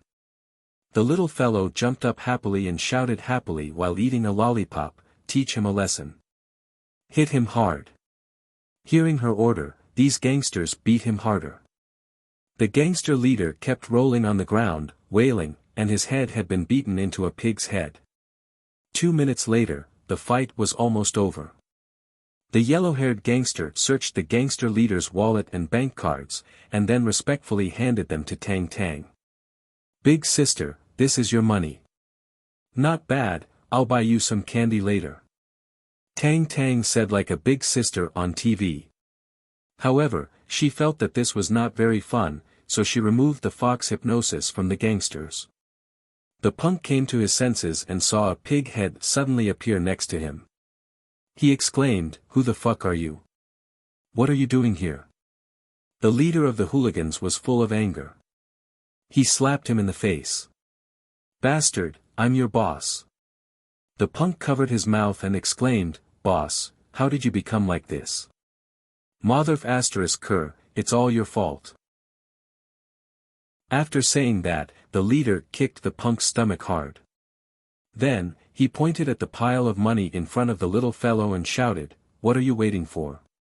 Hurry up and grab the money for me." The other gangsters came to their senses and rushed up to snatch the money in front of the little fellow. But after running a few steps, these people turned around and ran away again. Once again, the leader of the gangsters was pressed to the ground and beaten again. "Let go! Let go of me!" The leader of the gangsters shouted desperately. But just like last time, no matter what he said, these people were like crazy, punching and kicking him constantly. A few minutes later, the punk and the others came to their senses. Seeing that they had beaten their boss again, these people were stunned and retreated one after another. The leader of the gangsters got up from the ground. His nose and mouth were covered with blood, his head was swollen like a pig's head, and his whole body was in pain. "Bastards, I'm going to kill you," he was about to go mad with anger. Was there a more miserable boss than him? He had been beaten by his own men twice. Boss, don't be angry. Listen to me." The yellow-haired gangster was the first to come to his senses.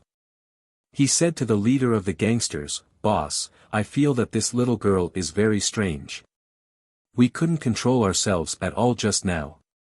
Hearing what he said, the punk and the others also shouted, "Yes, boss. She seems to be able to control us." We have to do whatever she wants us to do. The leader of the gangsters had already felt that something was wrong. This time, the target of the robbery seemed to have chosen the wrong one. It was a little demon girl. He made a prompt decision and said, "Then what are you waiting for? Run!" But as soon as he turned around, he was kicked to the ground by the punk before he could run 2 steps. Then, he was beaten again. The leader of the gangsters cried completely. He had been beaten 3 times in such a short time. How could he live like this? Well, stop. The little fellow stood on the bench. After she gave the order, the gangsters all stopped. From now on, I'm your big sister. You have to listen to me and play with me. Looking at the pink and tender little girl in front of them, the eyes of the gangsters were full of fear. Demon girl, she was a demon girl. They thought so, but they didn't dare to show anything on the surface. After all, the example of the leader of the gangsters was right there. No one wanted to be beaten for no reason. Yes, big sister, we'll listen to you. Although it was extremely difficult to say this, the leader of the gangsters still shouted in unison. But there were also some who didn't believe it. A little tattooed gangster turned around and ran away. He thought to himself, I can't afford to offend you, but can't I run away? Let's see what else you can do. But he didn't expect that before he ran far, he suddenly lost control of his body and ran back obediently. The little fellow jumped and said, "Disobedient children need to be punished. Beat him for me." So the scene just now happened again, but this time, it was not the leader of the gangsters who was beaten, but the tattooed gangster. A few minutes later, a group of big men stood respectfully in front of a little girl. The scene looked a little strange. In addition to the leader of the gangsters, there was another pig head in the crowd. With the lesson learned from the tattooed gangster, the others no longer dared to act rashly. Although they all had all kinds of bad ideas in their hearts, they were more obedient than kindergarten children on the surface. This little demon girl was so evil that ordinary people couldn't compete with her at all. The little girl stretched out her white and tender little hand, pointed to the punk and cried, "Come here and be my horse." The punk was suddenly dumbfounded and said with a bitter face, "Big sister, why me?" The little fellow said with a smile, "Because your hair looks more like a horse, so you'll be my horse." At this moment, the punk hated his hair shape to death.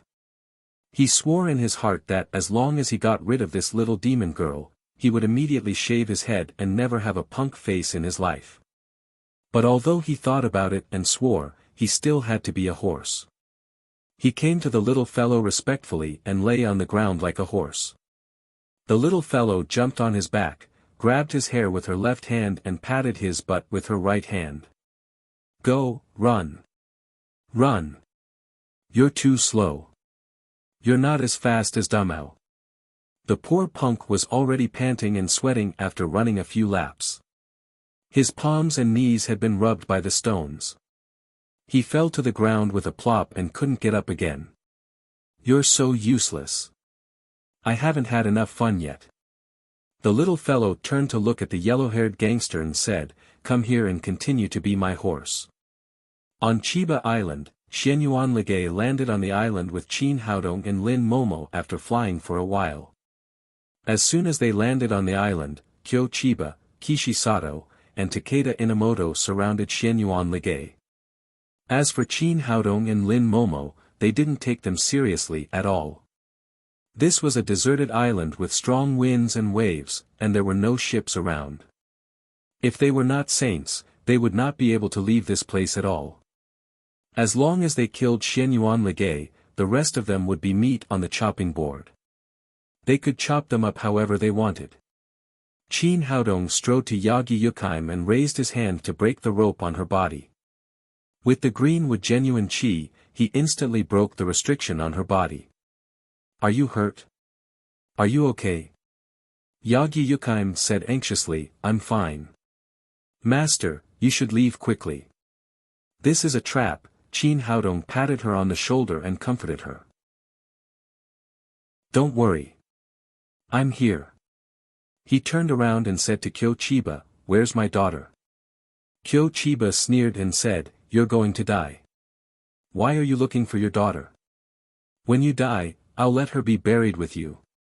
After that, he shouted to Kishi Sato and Takeda Inamoto, "A long delay is fraught with trouble. Hurry up and kill Xianyuan Ligay first." After that, he pulled out the long sword on his back, and a sharp sword chi pressed down on Xianyuan Ligay. Kishi Sato and Takeda Inamoto also pulled out their own swords and surrounded Xianyuan Ligay in a triangle with Kyo Chiba. Under the operation of the genuine chi, the swords in their hands emitted extremely sharp sword chi. Xianyuan Ligay didn't even pull out her long sword. She looked at the three of them and sneered. At this point, how could she not see through Kyo Chiba's trick? Before she met the Sacred Lord, she really couldn't compete with the three saints. Even if she could escape, she would inevitably be seriously injured. But now she had met the Sacred Lord. With the help of Qin Haodong's elixir, she had reached the middle stage of the saint realm. The three saints in front of her could not compete with her. She put her hands behind her back and said domineeringly, "Do the three of you really think you can hurt me? Xianyuan Ligay, don't pretend. Go to hell."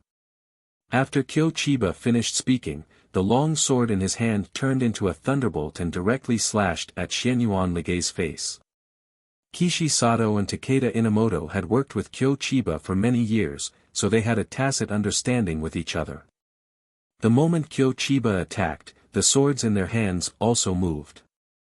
The sword light and Kyo Chiba's sword chi merged into one, covering the whole world, leaving no gap. If Xianyuan Ligay was still at the early stage of the saint realm, she would have been seriously injured by this blow. Xianyuan Ligay smiled slightly and suddenly waved her sleeves outward. There was a huge gap between the early stage of the saint realm and the middle stage of the saint realm. With such a gentle movement, the three experts of Neon were sent flying backward like kites with broken strings. They began to vomit blood in the air. She had shown mercy. If it hadn't been for the sake of finding the whereabouts of the little fellow, the three of them would have killed the three old Neon masters. Kyo Chiba fell to the ground with a thud.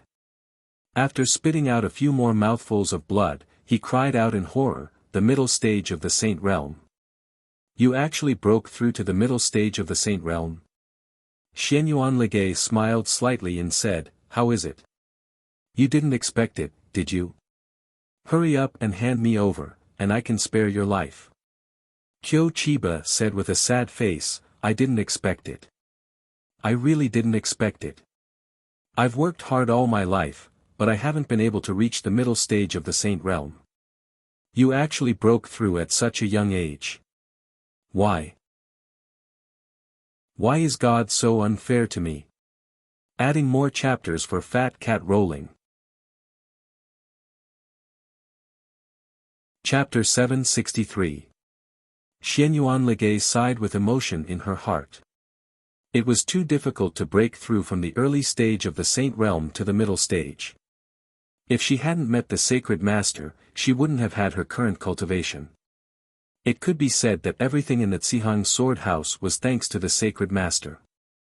Qin Haodong didn't care about this. The most urgent thing now was to find his daughter.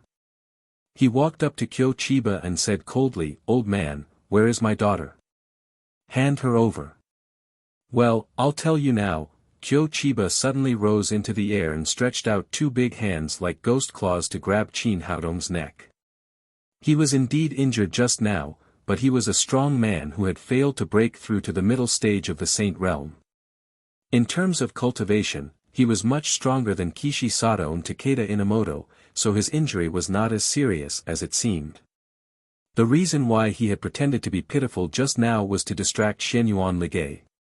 Although he was injured, Qin Haodong was only a 9th-level Supreme Power Master. After all, he couldn't compete with a saint. As long as he deceived Xianyuan Ligay, he could succeed. He had already seen the importance of this young man to Xianyuan Ligay. As long as he took Qin Haodong hostage, there was still a chance to turn things around. It had to be said that he was indeed very scheming. Xianyuan Ligay had also been deceived. When she came to her senses and wanted to rescue him, it was too late. Seeing that Qin Haodong was about to fall into his hands, Qiu Qiba sneered. Although he had made the final arrangement, no one wanted to pay the price with their lives unless they had to. But at this moment, a huge foot appeared in front of him. Then his face seemed to have been hit by a train, and his whole body flew backward in the air. After being kicked away, Qiu Qiba fell to the ground and spat out mouthfuls of blood. This time, he was not pretending. Qin Haodong's kick was really so heavy that his internal organs were almost displaced. You! He got up from the ground and looked at Qin Haodong in horror. The kick just now had fully demonstrated his strength. The young man in front of him was also a saint-level master, and he was extremely powerful. Compared with Xianyuan Ligay, who had broken through to the middle stage of the saint realm, Qin Haodong shocked him even more. It was impossible to predict what a 20-year-old saint would grow into in the future. Kishi Sato and Inamoto Aoda, who were paralyzed next to him, were also stunned. They had originally planned to surround Xianyuan Ligay with 3 people. However, they didn't expect that there would be 2 saints. However, they didn't have the strength to let the other one make a move. Xianyuan Ligay alone killed all 3 of them. Xianyuan Ligay was nervous at first, and then she breathed a sigh of relief. She was also quite shocked. After all, she was the sacred lord in the ancestral home, and her cultivation speed was much faster than that of ordinary people. Qin Haodong said to Qiu Qiba, "You're right. I'm also a saint, so don't have any illusions. Give my daughter back to me as soon as possible, and I can consider sparing your life." Ha ha ha, a 20-year-old saint is indeed amazing. That's why I can't let you live. Otherwise, you'll become a great threat to the Neon Nation. Qiu Qiba struggled to sit up from the ground and took out a small thing made of fine steel from his pocket. There was a red button on it. It was the button of the fire control system of the underground military base. As long as he pressed the red button, all kinds of large weapons that had been loaded would be fully fired. He was completely desperate now. Without any hesitation, he pressed the red button hard. Qin Haodong, Xianyuan Ligay, and the others all felt that something was wrong, but it was too late to stop him. In an instant, they all raised their genuine qi to the extreme and were on guard to prevent any accidents. Xianyuan Ligay had even grabbed the belts of Lin Momo and Yagi Yukaim, ready to jump into the air at any time. At this moment, the evening sky suddenly lit up. The scene of tens of thousands of cannons firing at the same time was extremely spectacular. Countless cannonballs whistled into the sky, like shining meteors, which looked extremely bright. Seeing that the fire control system of the underground base had been activated, Qiu Qiba breathed a sigh of relief at first, and then his eyes suddenly widened. He found that the cannonballs did not fly to Chiba Island, but to 3 different directions in Neon, which happened to be the lair of the Chiba family, the Sato family, and the Inamoto family. Then, there was an earth-shattering explosion. Although it was still far away, they still felt the vibration of the ground. Seeing such dense firepower, Qin Haodong and Xianyuan Ligay were both scared out of their wits. Although they had reached the Saint Realm, if these cannonballs were to explode here, they would only be blown into ashes. After the shock, they were extremely confused. On the plain, they had studied the strength of Neon in detail and knew the distribution of the 3 great families like the back of their hands. These cannonballs happened to be flying toward the 3 great families. Under such a dense attack, no matter how strong the 3 great families were and how many masters they had, it was impossible for them to survive. Everyone could see that all this was caused by Qiu Qiba. What was going on? What was he going to do? Qin Haodong turned around and said, "Old man, who are you trying to scare by hurting yourself?" "Hurting myself?" Qiu Qiba realized that he had destroyed the Chiba family with his own hands, as well as the Sato family and the Inamoto family.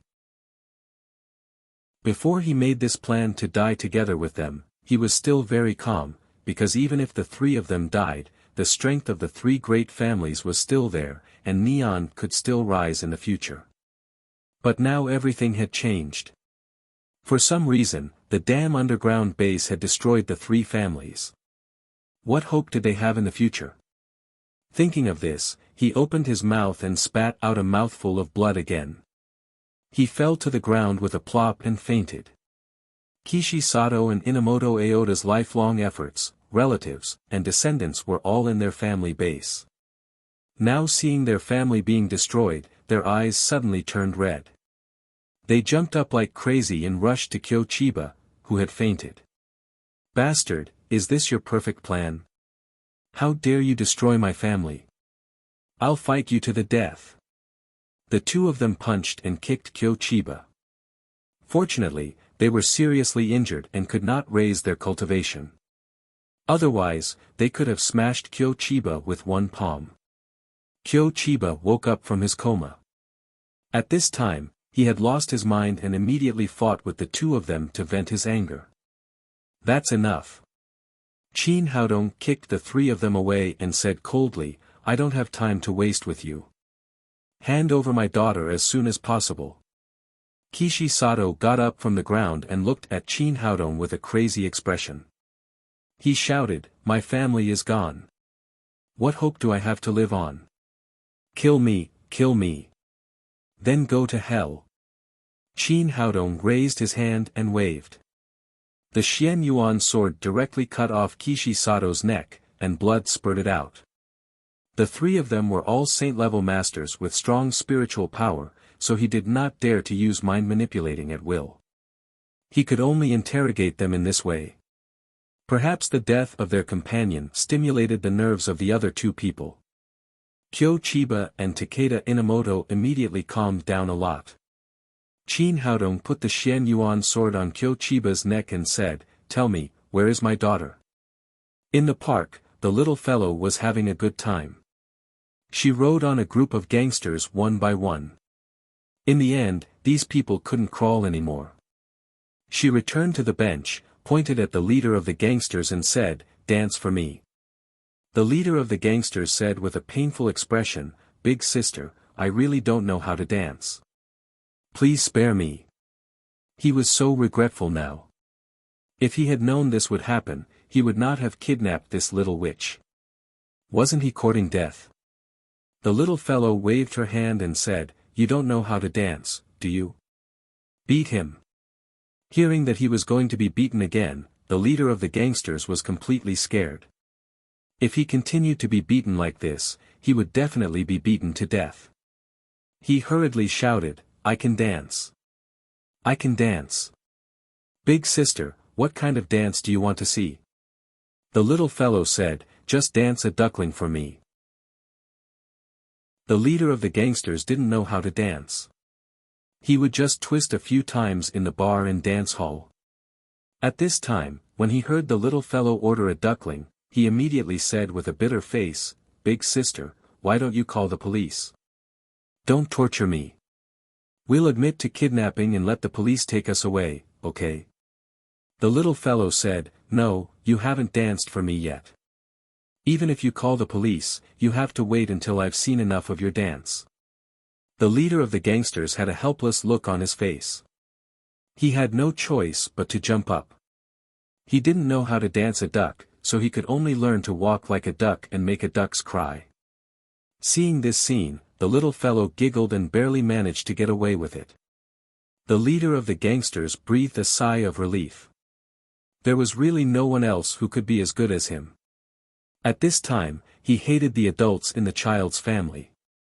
Why didn't they keep an eye on such a little witch and let her run out to hurt people? Yan Feifei, Feng Wu, and other saint-level experts began to search the entire Neon. Fortunately, the area was not too large. The 10 saints divided into different areas and soon searched most of the area. Hu Shaoxian was in charge of the northern Sichuan line. She was flying in the sky when she suddenly felt the breath of the little fellow. She immediately flew in the direction of the park. When she landed in the park, the little fellow was sitting on a bench, eating a lollipop and watching the leader of the gangsters dance. She giggled from time to time and did not look like she had been kidnapped at all. Hu Shaoxian breathed a sigh of relief. She finally found the girl. She walked over and said, "Tang Tang, what are you doing?"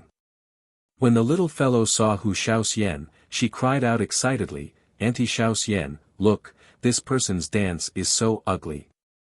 Seeing that the little witch's family had finally arrived, the leader of the gangsters was so excited that he burst into tears. He threw himself in front of Hu Shaoxian, hugged her feet and cried, "Miss, I'm sorry. I shouldn't have kidnapped your daughter. Please call the police.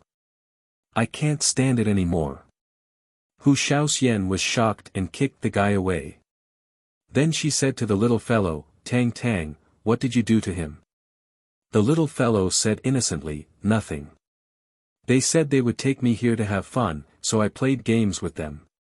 When Hu Shaoxian was about to say something, the sky was suddenly filled with countless cannonballs. The flashes illuminated the night sky, followed by a violent explosion. The ground under their feet began to tremble violently. Looking at the shining night sky, the little fellow cried out excitedly, "Auntie Shaoxian, who set off these fireworks? They are so beautiful." As a member of the Xianyuan Pavilion, Hu Shaoxian naturally knew what was going on. This was not fireworks at all, but a large area of firepower. Was there a war in Neon? Thinking of this, she did not dare to stay any longer. If this place was also covered by firepower, it would be too dangerous. She quickly picked up the little fellow and rose into the air. Then she shot a signal flare into the night sky. This was what they had agreed before. No matter who found Tang Tang, they had to send a signal to the sky so that everyone could gather quickly. Chapter 764. Seeing that Hu Shaoxian had taken the little fellow away, the leader of the gangsters and his men knelt on the ground with a plop and kept kowtowing to the sky. In their eyes, she was a living bodhisattva who had come to save them. She had taken away the little monster who had tortured people to death. On Chiba Island, Qin Haodong was thinking about how to ask the two old men about Tang Tang's whereabouts when he suddenly saw a signal rising in the distance. Since his people had found the little fellow, there was no need to talk nonsense with these two old men. With a slight shake of his wrist, the Xianyuan sword instantly pierced the throats of Kyo Chiba and Takeda Inamoto. Although it was better to have more masters to fight against the alien demons, it was better not to have such an ally who could stab him in the back at any time. After killing the three people, he gently waved his sleeve and an invisible force carried the bodies of Kyo Chiba, Takeda Inamoto and Kishi Sato into the sea. The three Saint Realm masters who had once been famous in Neon ended up being fed to the fish in the sea because of a wrong decision. After solving the trouble here, Qin Haodong said to Yagi Yukaim, "Will you go to Wuxia with me?" Yagi Yukaim hesitated for a moment and finally shook her head. "After I'm caught, the Chiba family will definitely plot to annex the Yagyu family. There are still many people loyal to me there. I can't leave them alone. Moreover, if I stay in Neon, I can accumulate more strength for my master." Qin Haodong said, "But won't you be in danger after these three people died?" Yagi Yukaim shook her head and said, "It would be troublesome if they were alive. Now that they are dead, the highest cultivation in the whole Neon is the 9th level of the Supreme Power Realm. I have nothing to be afraid of." Qin Haodong nodded and said, "Well, I'll send you back now. If there's any danger, send me a message immediately." He asked Xianyuan Ligay to take Lin Momo to meet the little fellow first, and then he would arrive later. Then he stepped on the Xianyuan sword with Yagi Yukaim and flew toward the Yagyu family like a meteor. Seeing that Qin Haodong was even faster than her, Xianyuan Ligay secretly admired him. The sacred master was indeed the sacred master. He could actually fly on a sword. After sighing, she took Lin Momo to the direction of Hu Shaoxian's signal. In the Yagyu family, Yagyu Shiro was arrogantly admonishing the people of the Yagyu family with his saber on his back. "I'm telling you, Yagi Yukaim must die. You either submit to our Chiba family or die. From now on, the Yagyu family will no longer exist. At that moment, a cold shout came from behind the door. Who dares to boast shamelessly about destroying the Yagyu family? As soon as she finished speaking, Qin Haodong and Yagi Yukheim walked in from outside. After seeing Yagi Yukheim, the depressed Yagyu family members immediately became excited. Since the family master had returned, it meant that there was still hope for the Yagyu family. After Qin Haodong entered the door, he immediately felt the aura of the little fellow from Shiro Chiba. Although it was very weak, it still could not escape the perception of his spirit. Did you steal my daughter? Seeing Yagi Yukheim enter the door, Shiro Chiba was shocked, but he was not too panicked. Both of them were level 9 Supreme Power Masters, and the gap in their cultivation was not too big. But after recognizing Qin Haodong, he completely panicked. He was very clear about Kyo Chiba's plan. Since the family master had already set up a plan to kill him, how could this Wuxia man still be standing here alive? Because this place was far away from Chiba Island, he did not hear the movement over there, so he did not know what had happened. You. Why are you here? Where's our family master? Do you mean Kyo Chiba? I'll send you to see him now. After Qin Haodong finished speaking, a golden light flashed, and the Xian Yuan sword instantly pierced through Shiro Chiba's chest. He would never let anyone who dared to touch his daughter live in this world. At the same time, Yagi Yukheim also led her people to eliminate all the remaining forces of the Chiba family. After solving the problem of the Yagyu family, Qin Haodong stepped into the air again. When he arrived at Hu Xiaoxian's side, the others had already arrived. Everyone returned to Wuxia together. In the Neon military headquarters, Aiwa Miura stood there in a daze after seeing the dense artillery fire instantly destroy the Chiba family, the Sato family, and the Inamoto family. What the hell is going on? What did I do? He didn't dare to think about the serious consequences of destroying the three great families in an instant. No, it's an enemy attack. He suddenly realized that all this must have happened because the underground base had been invaded. Thinking of this, he immediately deployed troops and sent people to surround the entire underground base. But when he arrived here, everything was calm and there was no sign of being occupied by the enemy. What the hell is going on? Aiwa Miura rushed into the fire control center with his men. Jiro Ono was watching the scene of the fierce attack on the big screen, and he was very excited. Such a large-scale attack had not happened for a long time. Moreover, this time, he performed very well and completed the task assigned by his superiors in an instant. He believed that he would definitely be rewarded by the military headquarters. Just as he was jumping with joy, he saw Aiwa Miura rushing in with his men. "Hello, sir." In his excitement, Jiro Ono did not notice that Aiwa Miura was in a bad mood. He took his men and gave him a standard military salute. Aiwa Miura glared at Jiro Ono and shouted sternly, "What the hell is going on? You give me an explanation." "Explanation? What explanation?" Jiro Ono said with a confused face, "Sir, what happened?" Aiwa Miura felt that his lungs were about to explode. How dare he ask him after causing such a big trouble? He shouted angrily, "Let me ask you, why did you fire at the Chiba family, the Sato family, and the Inamoto family?" Jiro Ono said innocently, "Didn't I arrange it according to your instructions?" Aiwa Miura slapped him in the face and shouted angrily, "You bastard, when did I ask you to attack the Miura family, the Sato family, and the Inamoto family? Don't you know that the three families are the backbone of the empire?" The slap was so heavy that a bright red handprint appeared on Jiro Ono's face.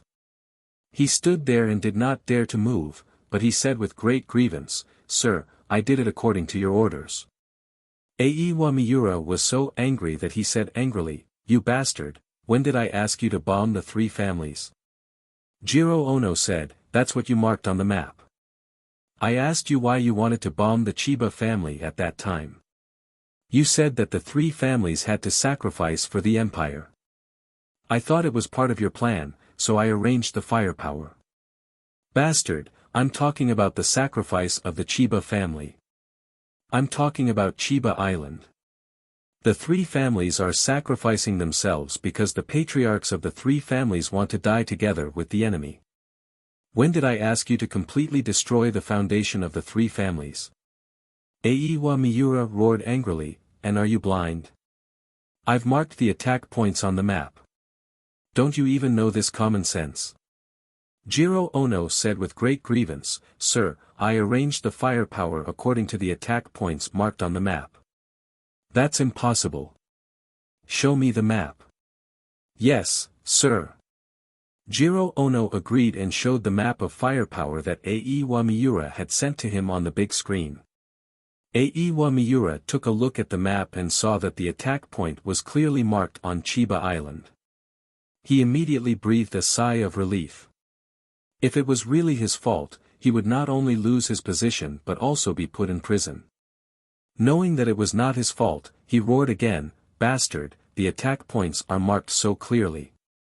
Why did you attack the three families? Were you bribed by the Wuxia people? That's why you betrayed our empire. Hearing this, Jiro Ono trembled with fear. It was a big crime to defect to the enemy and commit treason. If he was really accused of this, he would be sent to the military court. The final result would be death. Sir, look carefully. I arranged the firepower according to the position you marked. As he spoke, he pointed to the Chiba family on the map and said, Look at how clearly this position is marked. It's a red cross. Isn't this the mark of attack? Aiwa Miura couldn't believe his ears when he heard his words. What did you say? Say it again. I said that this is the attack signal you set up. It's a red cross. It's very clear. Nonsense. Aiwa Miura slapped Jiro Ono in the face again. Are you F*King crazy? This is obviously a green check mark, which is a sign that any military action is prohibited. How dare you regard it as a sign of military attack? Is your brain a pig's head? Jiro Ono staggered. When he stood up straight, he said stubbornly again, I'm not convinced. This is obviously a red cross. Why did you say it's a green check mark? Are you trying to frame me? F*CKU. Aiwa Miura was so angry that he raised his leg and kicked Jiro Ono to the ground. Then he called a soldier, pointed to the map on the big screen and said, Tell him, what is this? The soldier, who had been standing by and watching, was completely confused. His superior had had a dispute with the military officer last time, and the focus of the dispute was the check mark and the wrong mark. It was such a simple question, but now he had to stand out and identify it. What should he do? Seeing that the soldier did not speak, Aiwa Miura became angrier and angrier. I asked you to speak. Are you F*King deaf? Hurry up and tell me the truth. Tell me how you saw it. The soldier hesitated for a moment, and finally decided to tell the truth. He pointed to the mark on the wall and said, Sir, this is a red cross. It's called the wrong mark in mathematics. It's our military attack signal. Officer Ono didn't make any mistakes. Aiwa Miura almost choked on his own saliva. It was obviously a green check mark. Why did these two people insist that it was a red cross? Were these people crazy?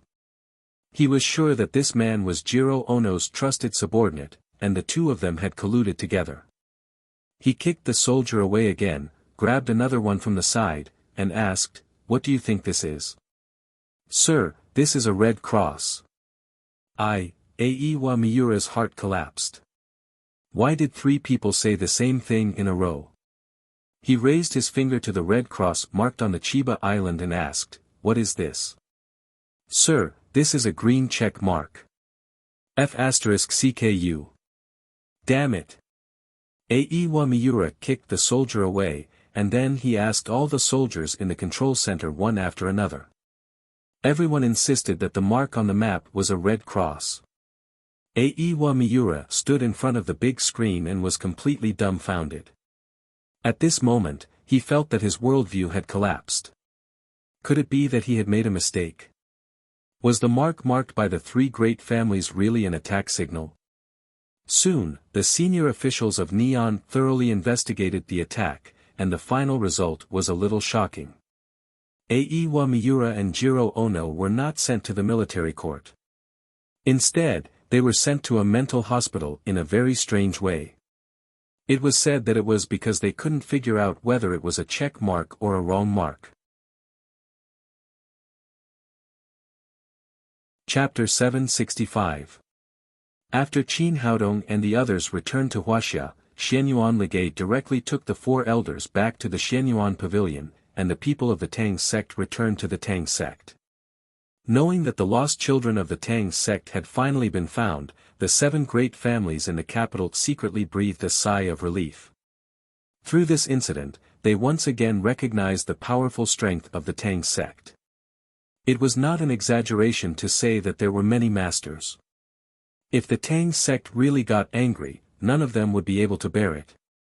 In the hall of the Tang sect, Chu Xianyue was sitting in the middle of the living room with her granddaughter in her arms, surrounded by others.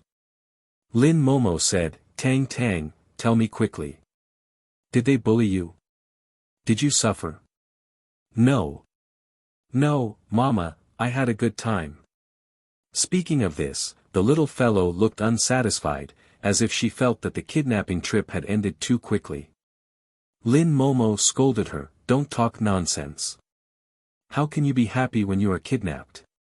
"It's true, Mama." The little fellow began to talk about her experience vividly, starting from when she opened her eyes in Neon. When she talked about the way she gave lessons to the people in the fire control center, she giggled. "Papa, don't you think it's fun for those people to put a cross on the right questions and a check mark on the wrong ones when judging their children's homework?" Qin Haodong scolded her, "Tang Tang, you're too naughty." Hu Shaoxian raised her hand to stop Qin Haodong and shouted, "Wait a minute, I seem to understand what's going on." Qin Haodong said, "What do you mean? Look at you acting all jumpy. I understand why the Neon people hurt themselves." Along the way, they had been discussing one thing, which was why Kyo Chiba wanted to bomb his family's residence. After discussing for a long time, no one figured out what was going on. Now hearing Hu Shaoxian's words, Qin Haodong asked, "Have you found the reason?" Hu Shaoxian said, "When I was on a mission in the Shenyuan pavilion, I once studied the fire control map of Neon. They generally marked the target with a red cross and marked the target with a green tick mark for the target that must not be touched." Speaking of this, Qin Haodong seemed to understand. "You mean that the little fellow used fox hypnosis to change these people's understanding of symbols, so that they regarded the red cross as a forbidden target and the location of the green tick as the target of attack?" Hu Shaoxian said, "That must be the case. Otherwise, there's no way to explain the attack of the freaks. The Chiba family, the Sato family, and the Inamoto family had a high status in Neon, so they must have marked signs that forbade attacks. After the little fellow taught these signs, the soldiers at the fire control base regarded them as signs of attack and concentrated their firepower there. As for the Chiba island that Kyo Chiba was going to attack, it became a forbidden place, so he avoided the disaster." Lin Momo said with a look of horror, "Do you mean that Kyo Chiba originally wanted to make Chiba Island the target of attack, but because of Tang Tang's nonsense, we escaped the disaster?" Qin Haodong said, "That's right. Kyo Chiba was ready to die with us. Once he couldn't control us, he would ask the military to blow up the entire Chiba Island.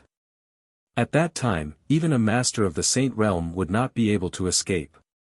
It's a pity that his last blow was destroyed by Tang Tang." Hearing them talking and mentioning her name, the little fellow was a little nervous. "Papa, did I do something wrong? Are you going to punish me?" Qin Haodong quickly picked up the little fellow and kissed her hard on the cheek. "This time, Tang Tang has made a great contribution. Everyone should thank Tang Tang. After hearing the explanation they had speculated, the others were secretly shocked. This time, it was really thanks to the little fellow's help. Otherwise, the consequences would have been unimaginable. The next day, everything was calm. Qin Haodong and Su Hui went to the Donghui Clinic of Traditional Chinese Medicine together. Not long after the clinic opened, they heard a commotion outside.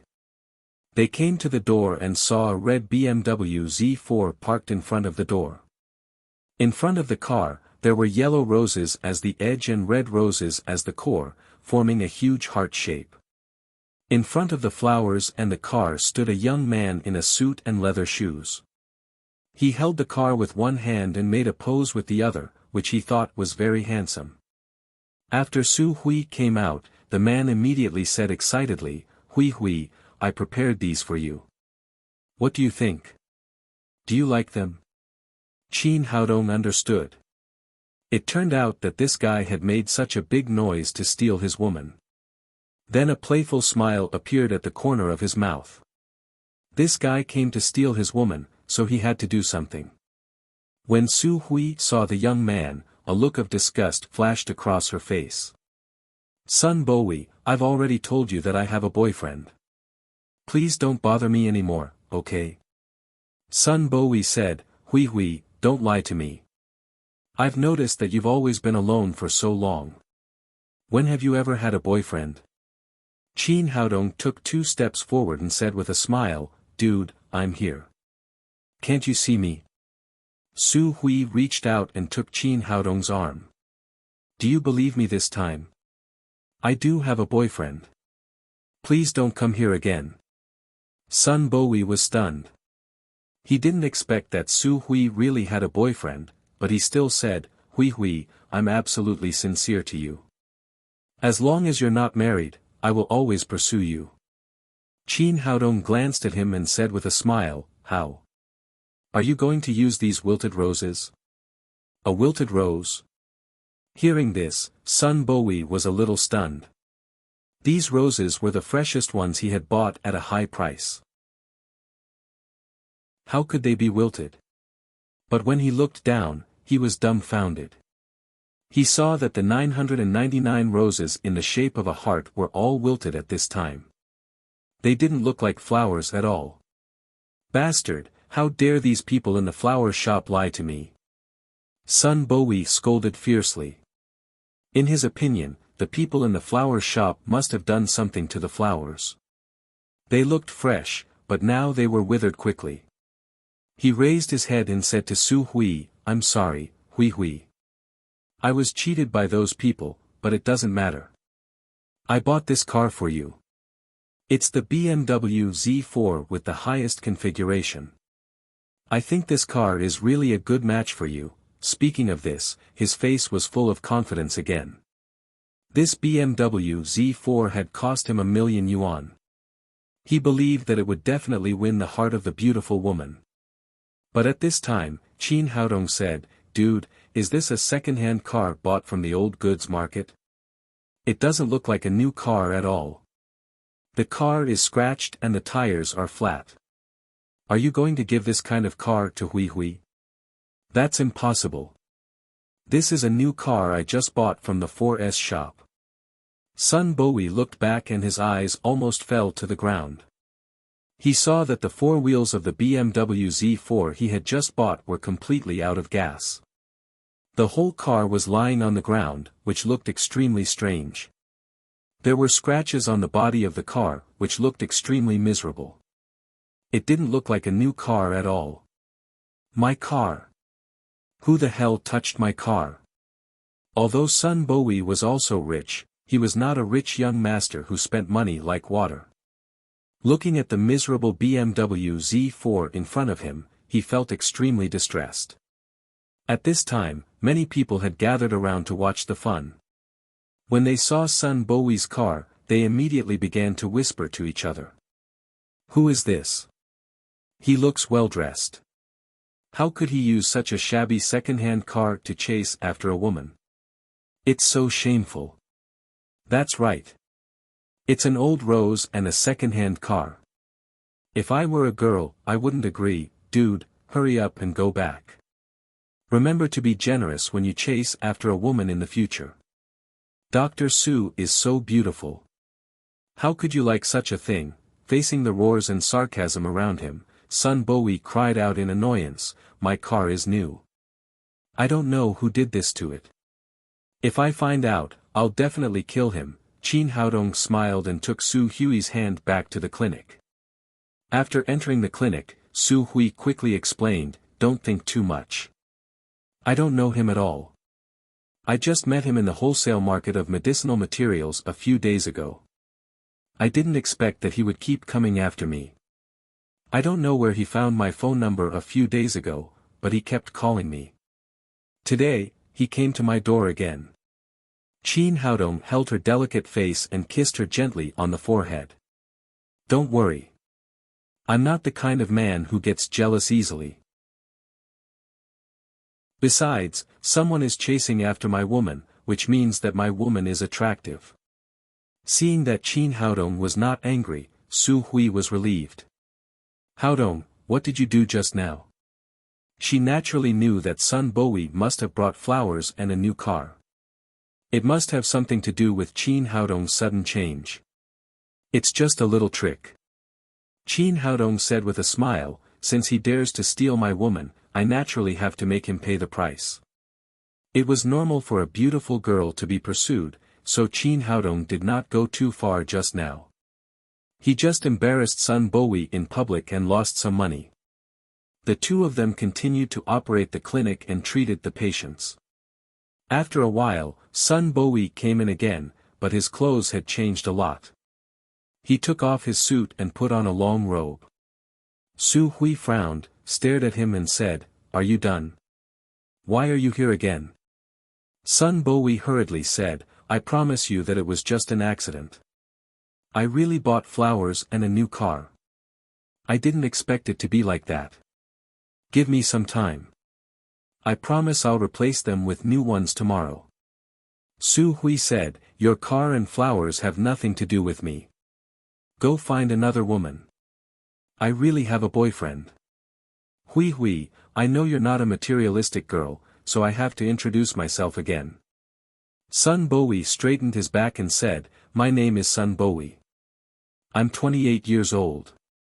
My grandfather is Sun Fengqing of the Medicine King Clinic. I've learned medical skills from my grandfather since I was a child, so I'm also a Chinese medicine practitioner, an outstanding one. The Medicine King Clinic? That's the most famous Chinese medicine clinic in the capital. I also know Master Sun Fengqing. He's known as the Medicine King. It's said that he's the descendant of Sun Simiao. His medical skills are amazing, but it's a pity that there are too many people who come to see him. We can't even get a chance. This young man is the grandson of the Medicine King. It seems that his medical skills are not bad. After hearing his introduction, the surrounding patients immediately whispered to each other and talked about it. After hearing these people's praise, Sun Bowie's face flashed with pride. Hui, on behalf of the Medicine King Clinic, I invite you. As long as you're willing, you can work in our clinic tomorrow. Your annual salary is 1 million yuan. What do you think? Chapter 766. After hearing his words, the patients, who had just calmed down, began to get restless again.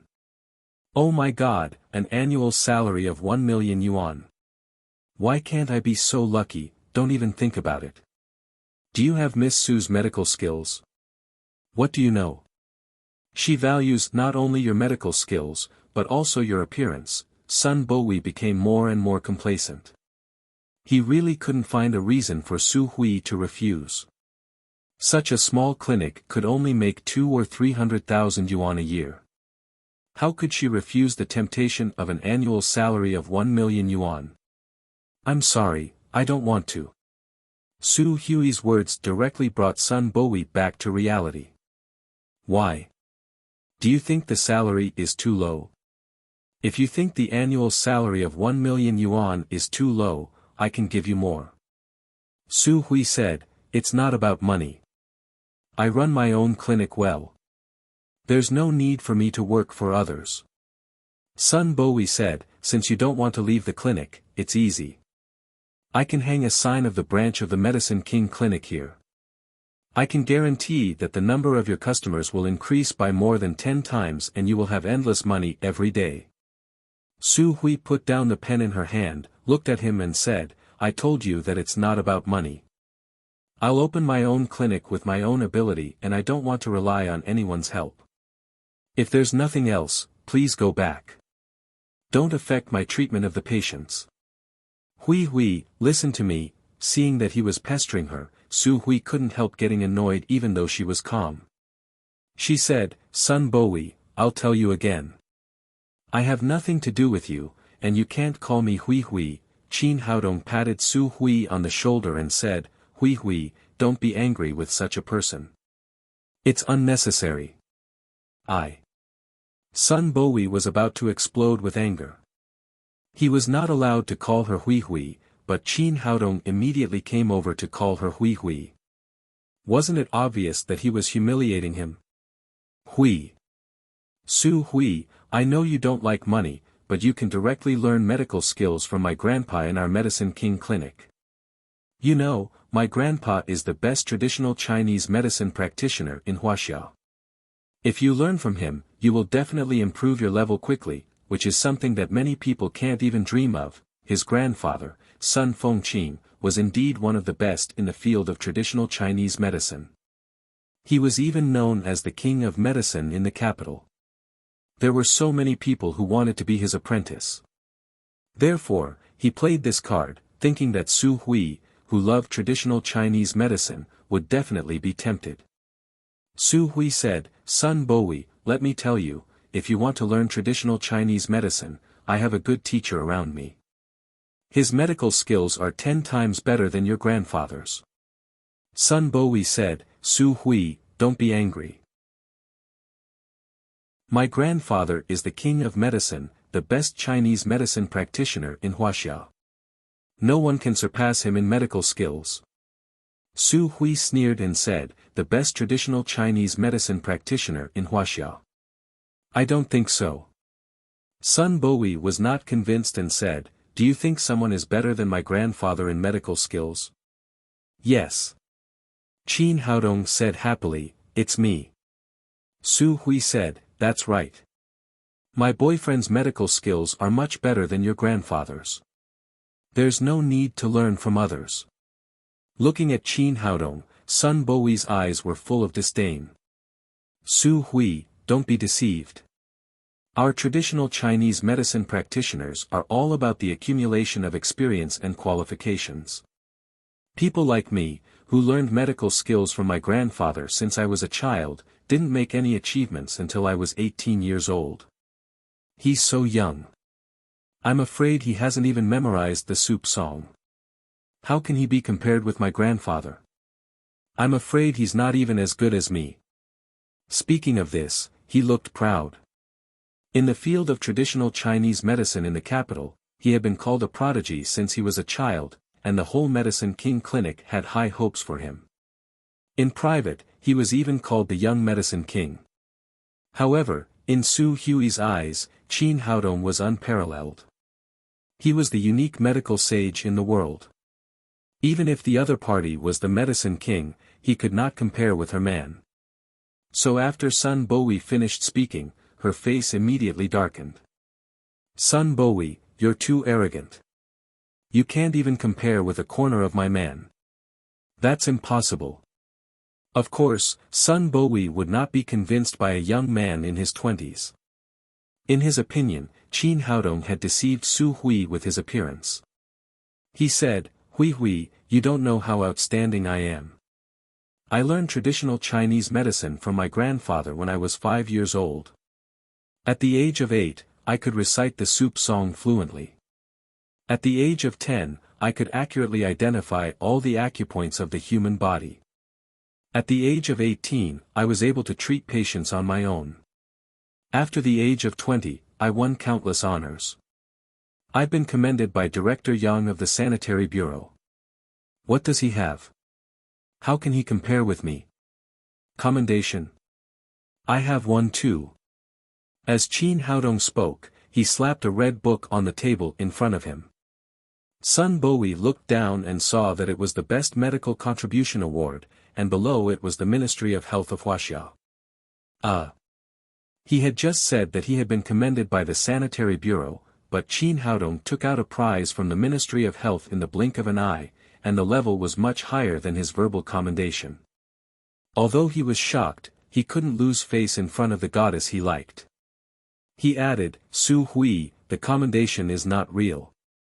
Last year, I was rated as an excellent traditional Chinese medicine practitioner. Only 100 people in the capital enjoy this honor. Honor? I have another one. As Qin Haodong spoke, he slapped another book on the table. Sun Bowie looked down and saw the words, National Master of Traditional Chinese Medicine, written on it. It was still issued by the Ministry of Health of Wuxia. Sun Bowie's face was burning. How could he be so humiliated? He had just said that he was an excellent traditional Chinese medicine practitioner in the city, but Qin Haodong directly gave him a National Master of Traditional Chinese Medicine. Boy, don't be too arrogant. These official things don't mean anything. My grandfather is the king of medicine in Wuxia. I learned medicine from my grandfather and have treated countless people since I was a child.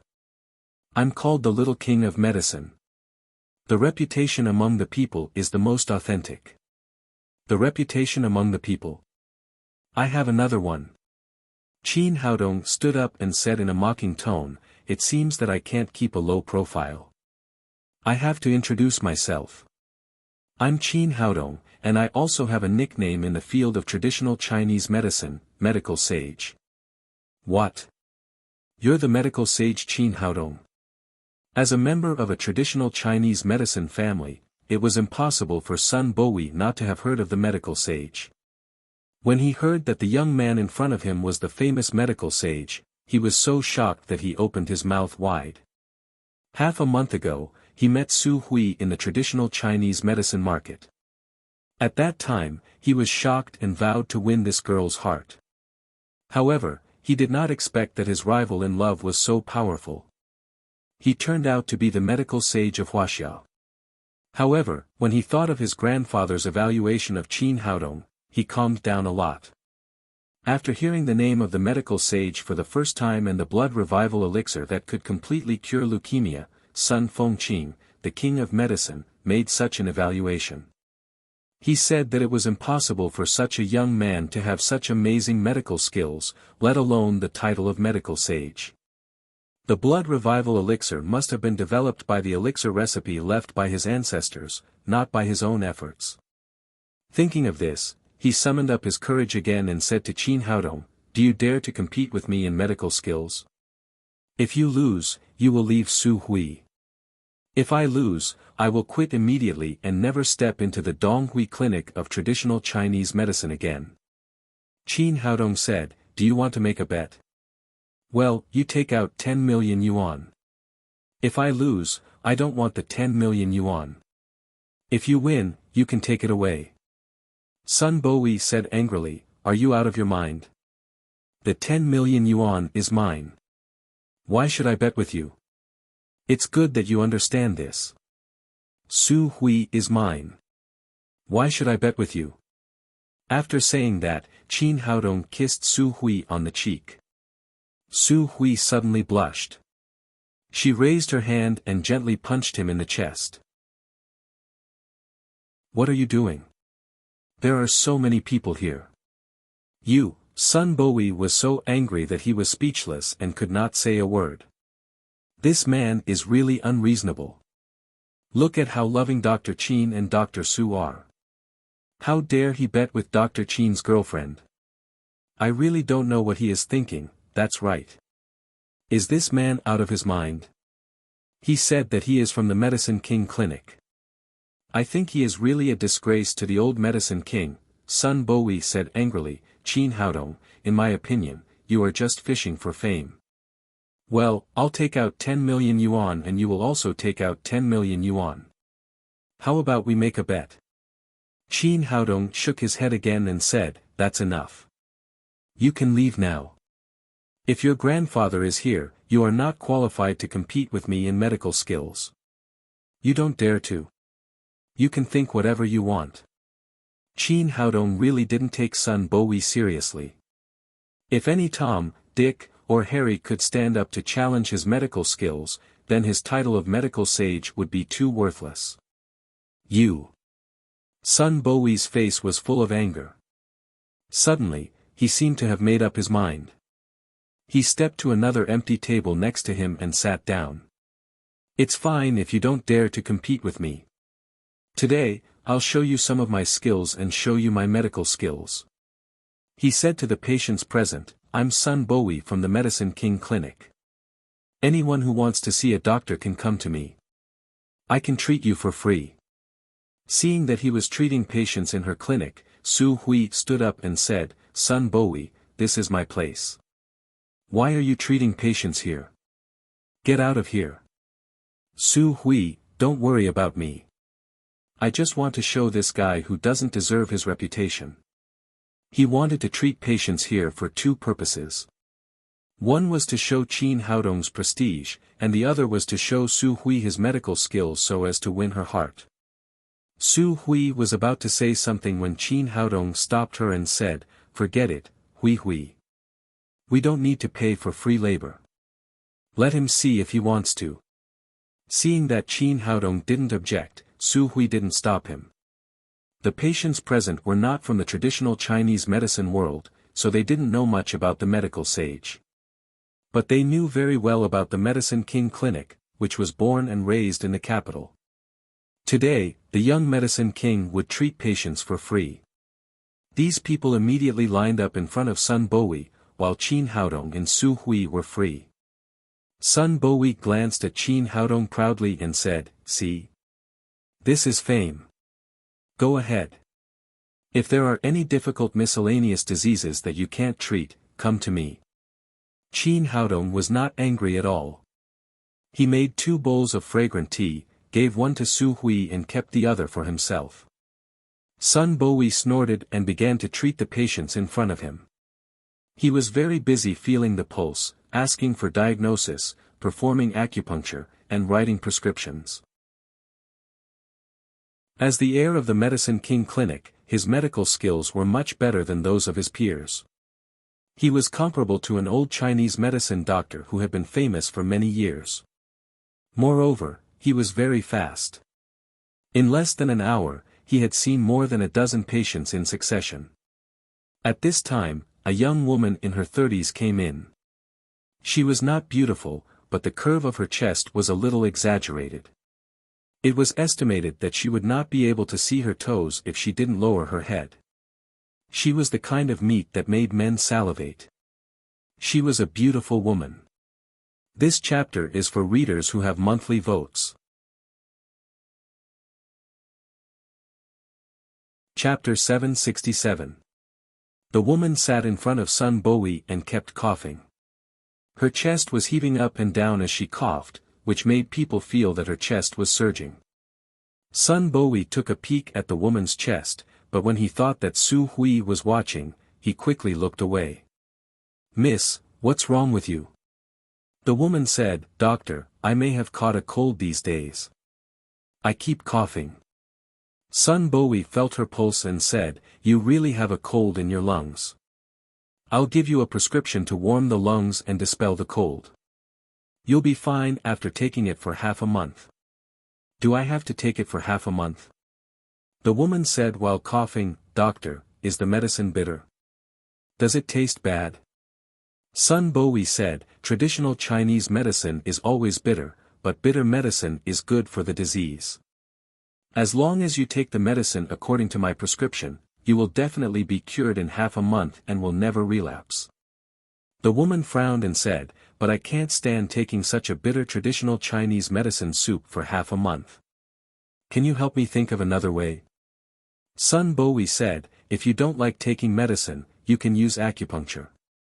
Our Sun family has the ancestral Yoha magic needle, which is very effective in treating your cold lungs." The woman said excitedly, "That's great. I want acupuncture. If you want acupuncture, please come with me. Sun Bowie carried the medicine box and took the woman into the massage room next to him.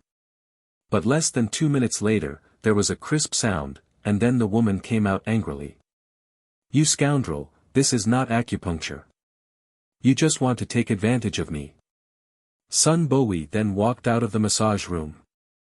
There was a bright red palm print on one side of his cheek. It seemed that he had been slapped hard just now. Why are you like this? Why did you hit me? The woman pointed at his nose and shouted, Why do you ask people to take off their clothes to treat a disease? I don't think you're treating a disease. You just want to see my chest. Because of her figure, every time she went out, countless men would stare at her chest, which made her extremely sensitive to it. Just now, when Sun Bowie suggested that she take off her clothes for acupuncture, the woman immediately became angry and slapped him. Sun Bowie said innocently, You proposed acupuncture. How can I recognize the acupoints if I don't take off my clothes? What if I pricked the wrong acupoint? The woman said rudely, Don't talk nonsense. I think you're trying to get me. Qin Haodong naturally didn't mind making trouble for those who wanted to poach him. He said happily, Sister, you're right. He just wants to take advantage of you. Sun Bowie said angrily, Qin Haodong, that's nonsense. Don't defame me. I'm treating a patient and saving a life. There's no need to make people take off their clothes to save people. Qin Haodong said to the woman with a playful look, Sister, he is lying to you. In fact, you don't need to take off your clothes to perform acupuncture. You can do it with your clothes on. The woman immediately shouted, I knew it. How can you ask me to take off my clothes when treating a patient? You just want to take advantage of me. Sun Bowie knew that Qin Haodong was teasing him.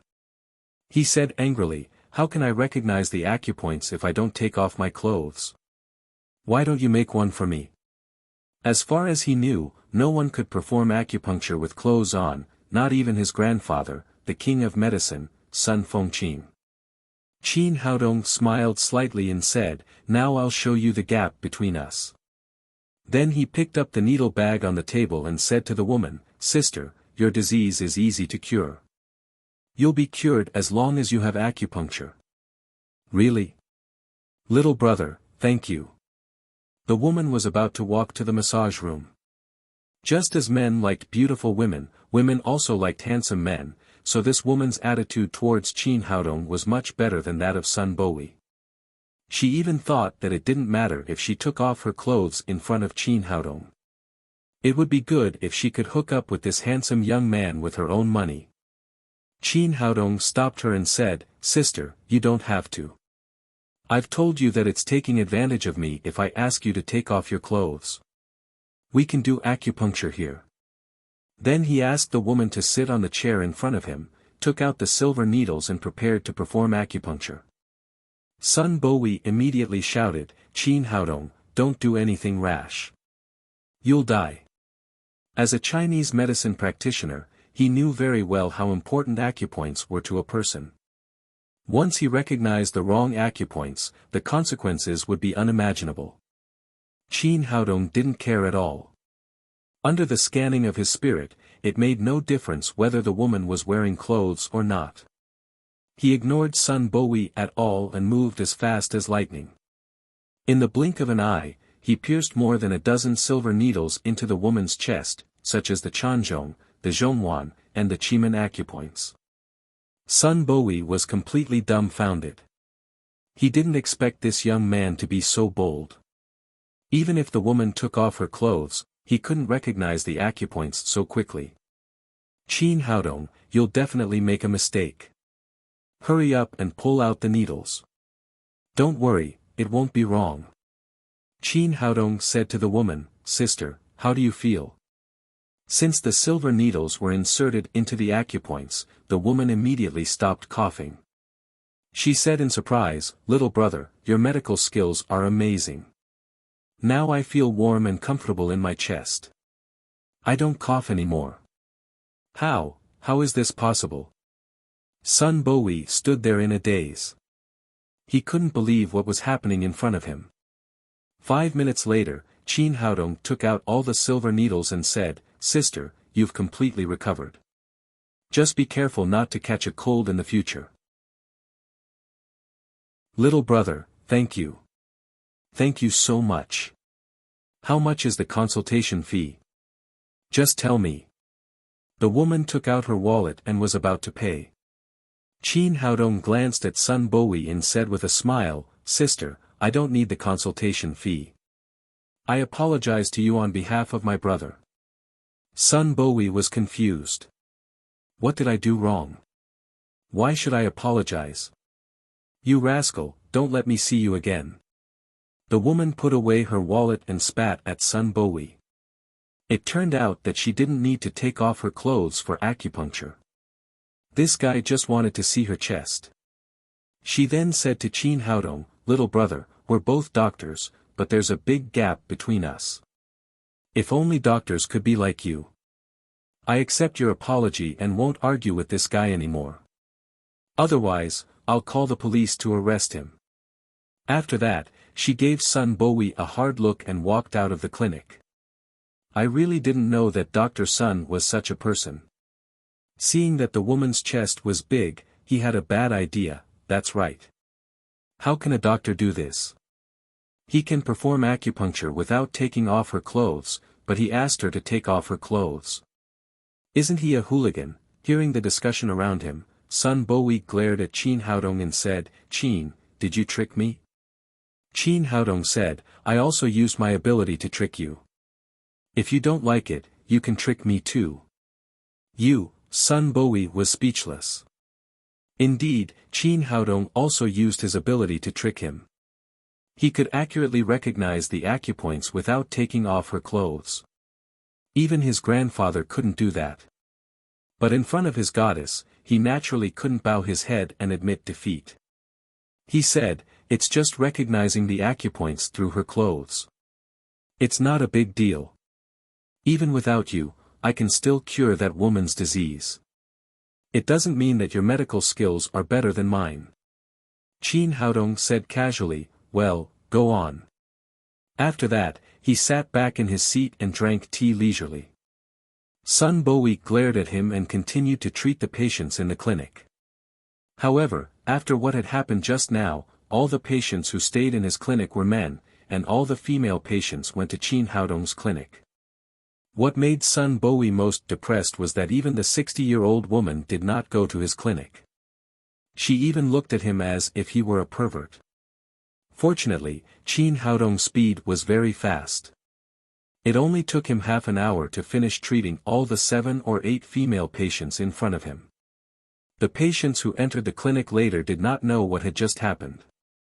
When they heard that this was the junior medicine king of the Medicine King Clinic, they ran to Sun Bowie's clinic again. After a while, a young man in his 20s came in with a middle-aged man in his 50s on his back.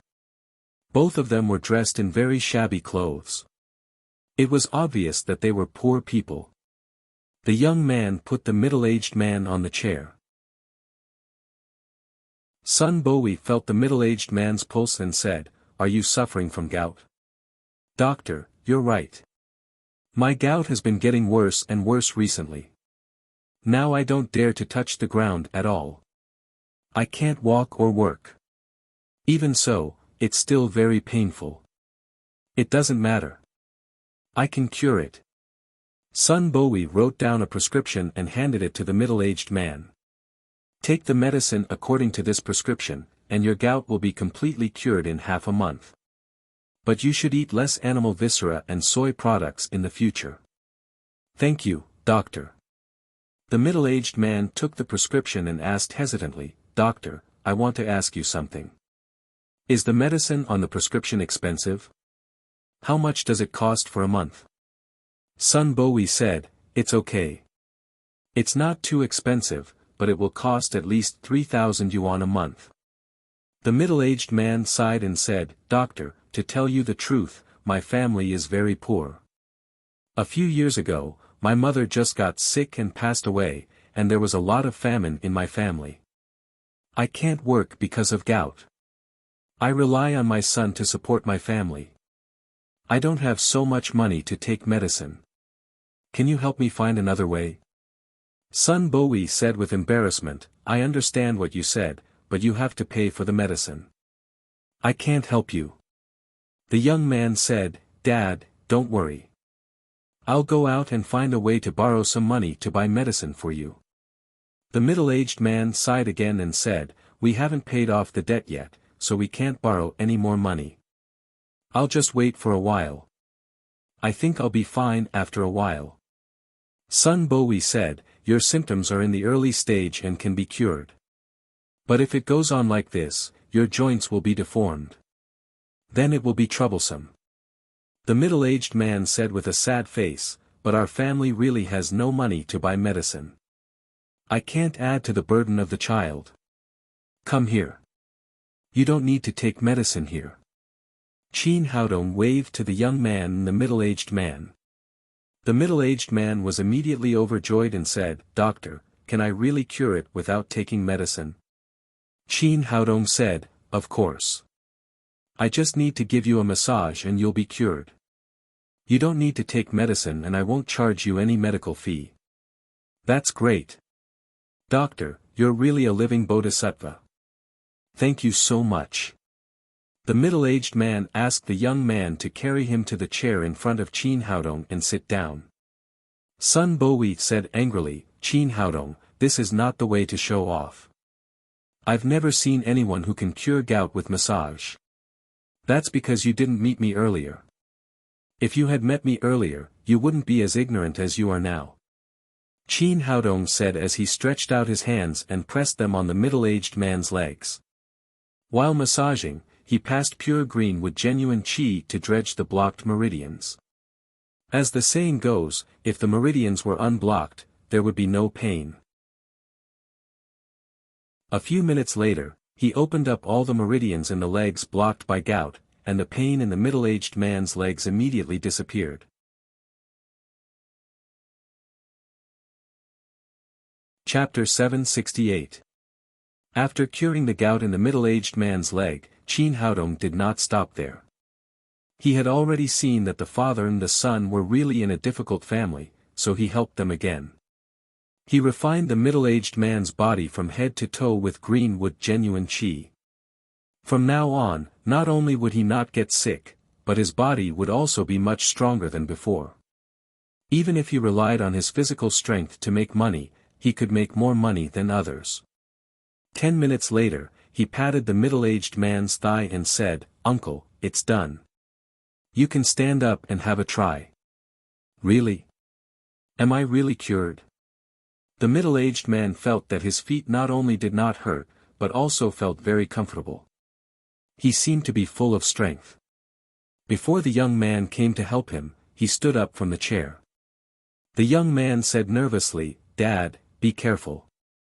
Don't fall. Yes, I'm really cured.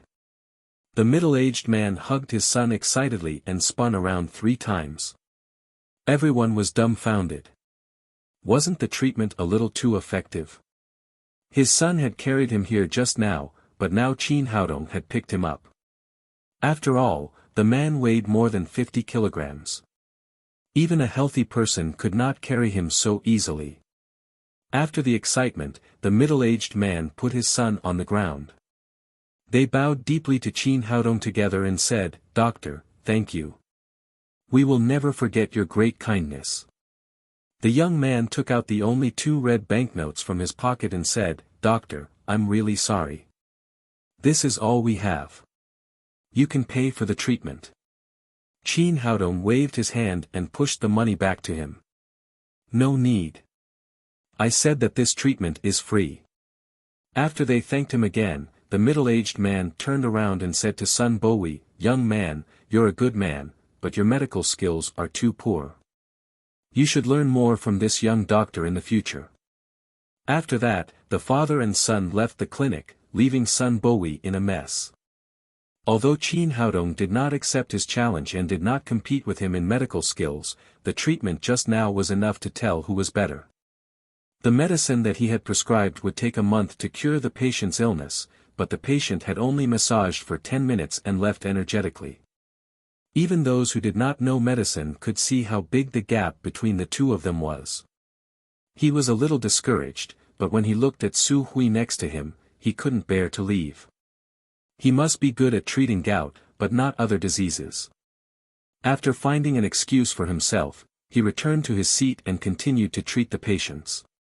He was waiting for an opportunity. He was waiting for Qin Haodong's case to be cured. At that time, he would make a move and earn back his face. When it was close to noon, a woman in her 30s walked into the clinic with the sound of high heels. This woman was also somewhat good-looking. She was dressed fashionably and carried an LV bag in her hand. It seemed that she was a rich young lady. She stood at the door and looked at Qin Haodong and Sun Bowie. She frowned and said, "Don't you have any older doctors here?" Sun Bowie said, "Lady, you can't just look at your age. My grandfather is Sun Fengqing of the Medicine King Clinic. I'm the young Medicine King. I'm here to help you. If you have any disease, you can come to me." The woman's face lit up when she heard that. She knew the name of the Medicine King, Sun Fengqing, but it was a pity that it was too difficult to make an appointment. It was a good idea to ask the grandson of the Medicine King for help. "Young doctor, as long as you can cure my disease, I'll pay you as much as you want." Then she put her wrist in front of Sun Bowie. Sun Bowie put his right hand on her pulse and began to feel it carefully. After a long time, he took back his hand and said with a puzzled face, "Lady, you look very healthy. You're not sick." Hearing what he said, the woman's face immediately became cold. "I say, are you a doctor or not? Can I come here to see you if I'm not sick?"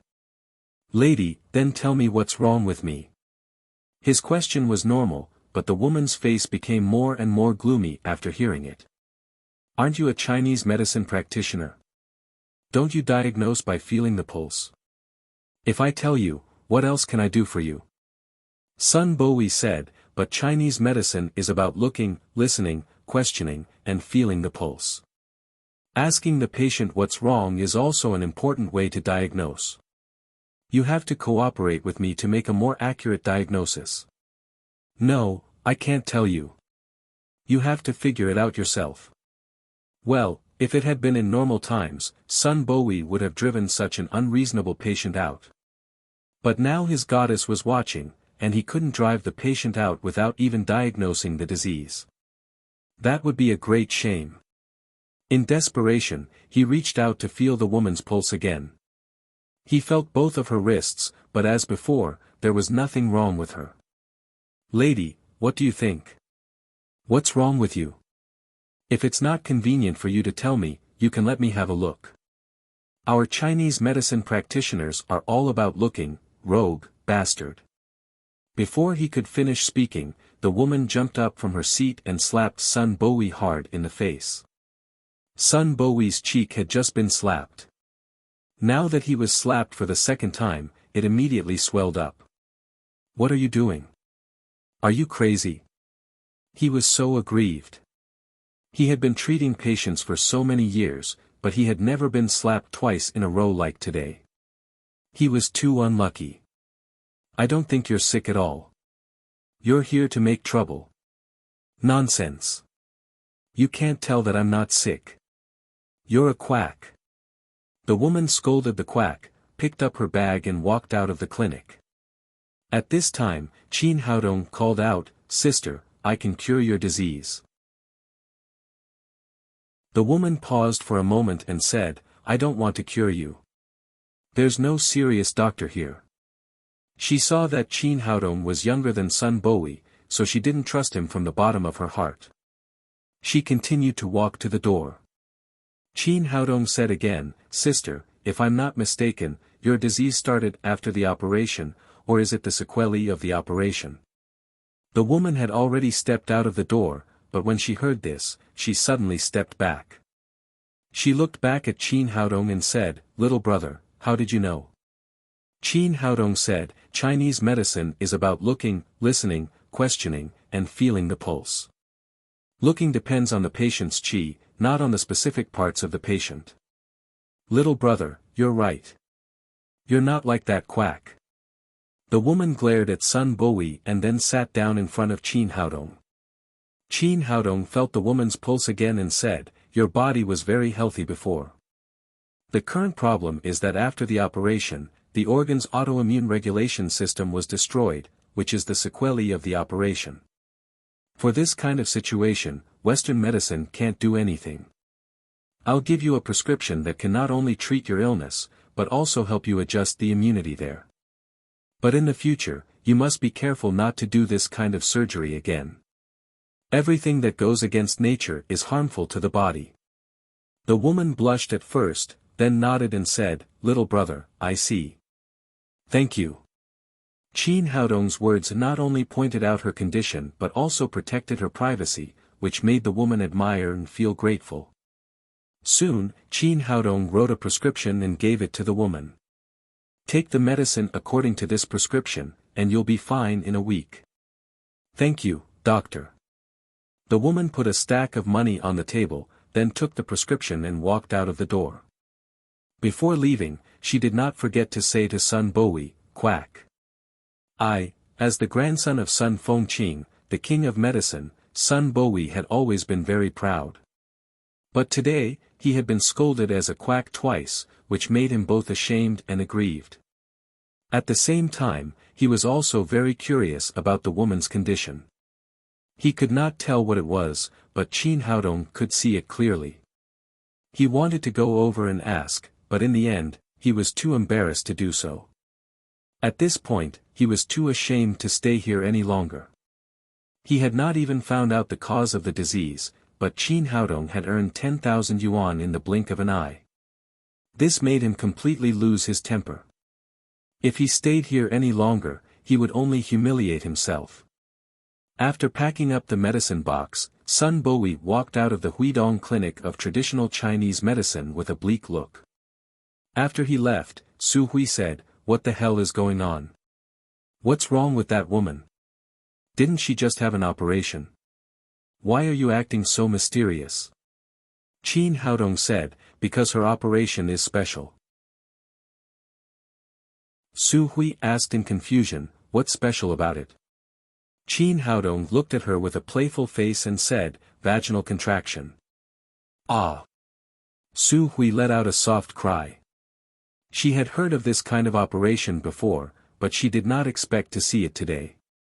No wonder the woman was immediately annoyed when Sun Bowie suggested to see the place where she was sick. It was really not suitable for others to see it.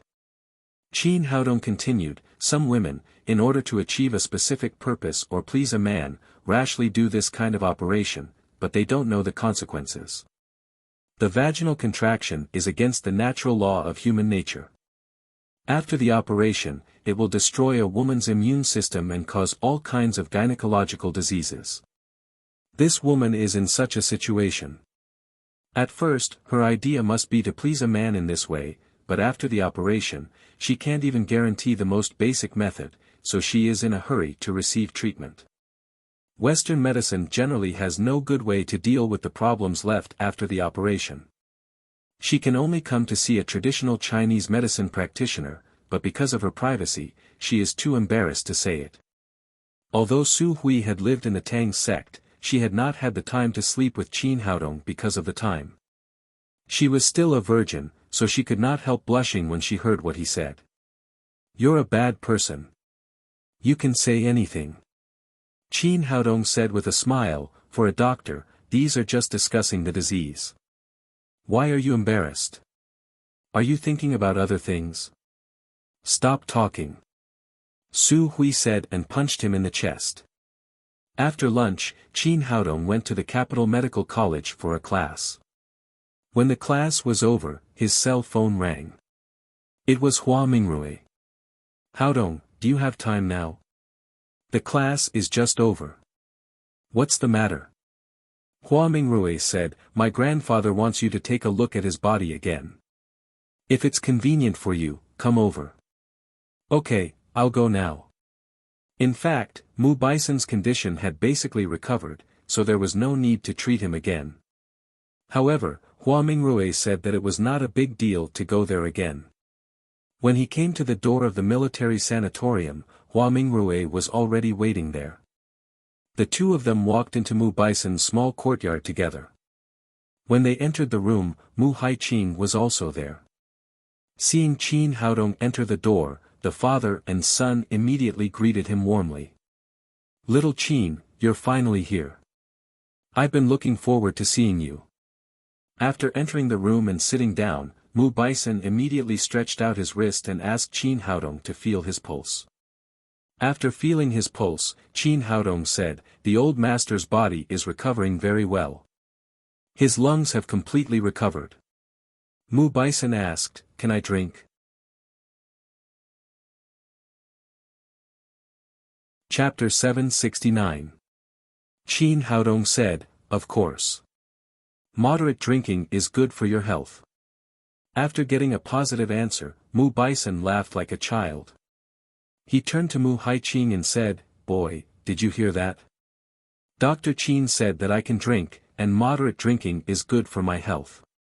Don't stop me when I drink in the future." Qin Haodong couldn't help smiling. It turned out that the old man called him here for the purpose of giving him an imperial sword that could drink. But it was understandable. Few people who had walked through mountains of corpses and seas of blood did not like to drink. These years, he was sick and could not drink, which made the old man feel suffocated. Mu Haiqing said with a wry smile, "Okay, you can drink a little if you want, but listen to Dr. Qin. Don't drink too much at one time. Then what are you waiting for? Hurry up and get some wine. Have a good drink with Dr. Qin." Seeing that he could drink, the old man was happy as if he were celebrating the new year. Soon, Mu Haiqing prepared a table of wine and dishes. The old man excitedly invited Qin Haodong and Hua Mingrui to sit at the table. He picked up the bottle of Maotai on the table and happily poured a glass for each of them. Then he said, "Dr. Qin, try this bottle of Maotai that I hid more than 20 years ago. At that time, I wanted to wait for this girl to get married. But after so many years, this girl is still not married. I can't wait any longer. Let's have a drink first today." Hua Mingrui peeked at Qin Haodong and said with a blush, "Grandpa, you can drink. Why are you talking about me? Let's stop talking. Let's drink." Mu Baison said as he reached out to pick up the wine glass in front of him. First, he squinted his eyes and sniffed the fragrance of the wine. Then, he drank up the wine in the glass. As soon as the wine entered his stomach, he shouted excitedly, "Great, it's really great. I haven't been so happy for many years." Mu Haiqing said, "Dad, Dr. Qin said that you can only drink in moderation. You can only drink 2 glasses today. You still have 1 glass left. Is there only 1 glass left?" Mu Baison's face immediately became bitter. "You gave me too little. I was famous for being able to drink 1,000 glasses without getting drunk." Qin Haodong said, "Master, it's better to drink in moderation." "Alright then, let's drink slowly." After Mu Baison said that, he invited them to eat. Everyone chatted while eating, and soon they finished the bottle of Maotai on the table. Seeing that he was almost done eating, he said, "Little Qin, in fact, there's another reason why I asked you to come today. Old man, if there's anything you want to say, just say it." Qin Haodong had a deep respect for those who had made great contributions to Wuxia. "It's like this. Back then, only the old squad leader and I were left in the same company. But 5 years ago, the old squad leader suddenly encountered a car accident. After his brain was injured, he became a vegetable and has been lying in bed ever since. Your medical skills are so amazing. Can you help me take a look at him? It would be best if you could wake him up from his bed and have another drink with this old man." He was now a general, and so was his comrade. It was just that they valued their relationship more, so they always called each other old squad leader. Qin Haodong had enough confidence in his medical skills when he heard that he was going to treat the patient. "No problem. Great, let's go now. Mu Bison stood up with the help of Hua Mingrui and walked to the door. The old general he was talking about was called Shenangua. He also lived in the sanatorium, which was next to Mu Bison's small courtyard. When they walked into the courtyard, a middle-aged man in a military uniform came out to greet them, with the rank of a major general on his shoulder. Uncle Mu, you're here. The middle-aged man was called Shin Taijun, and he was Shenangua's son. I'm here to see the old squad leader. Mu Bison took Qin Haodong's arm and introduced him. Xiao Jun, let me introduce you. This is the miracle-working doctor who cured the old man, Dr. Qin. Today, I also brought him here to let him have a look at the old squad leader. Originally, Shen Taijun didn't care about Qin Haodong. He thought that he was just Hua Mingrui's boyfriend. Now that he heard that the man in front of him was the miracle-working doctor who had saved Mu Bison from death, he immediately greeted him politely. Hello, Dr. Qin. Can you really cure my father? Shen Taijun was very excited. His father had been lying in bed for 5 years. He had seen countless famous doctors over the years, but there was no effect. He even lost hope. Mu Bison stood up from the bed again, which made him see hope again. Qin Haodong said, it's hard to say now. I have to see the patient to be sure. Oh. Dr. Qin, please. Shen Taijun said and eagerly invited Qin Haodong and the others into the room. There was an old man lying on the bed. It was Shen Tiejun's father, Shenangua. Shen Taijun said eagerly, Dr. Qin, please help me. As long as my father can wake up, I'll do anything you want me to do. Don't worry. Let me take a look first. Qin Haodong came to the bedside and reached out to feel Shenangua's pulse. 2 minutes later, he had seen Shenangua's condition clearly.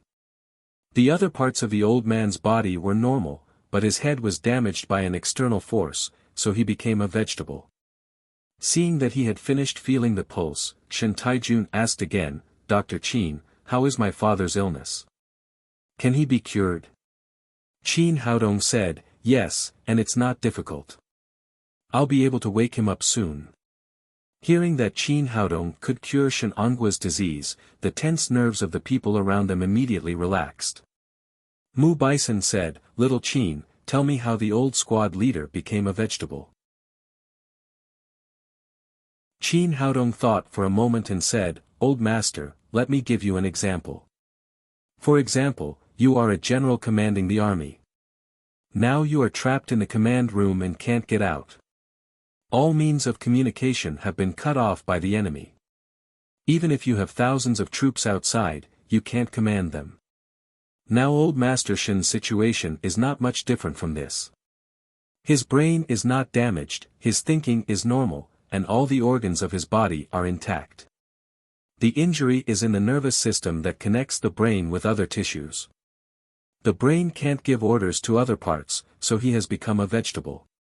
After listening to his explanation, Mu Bison nodded and said, Well said.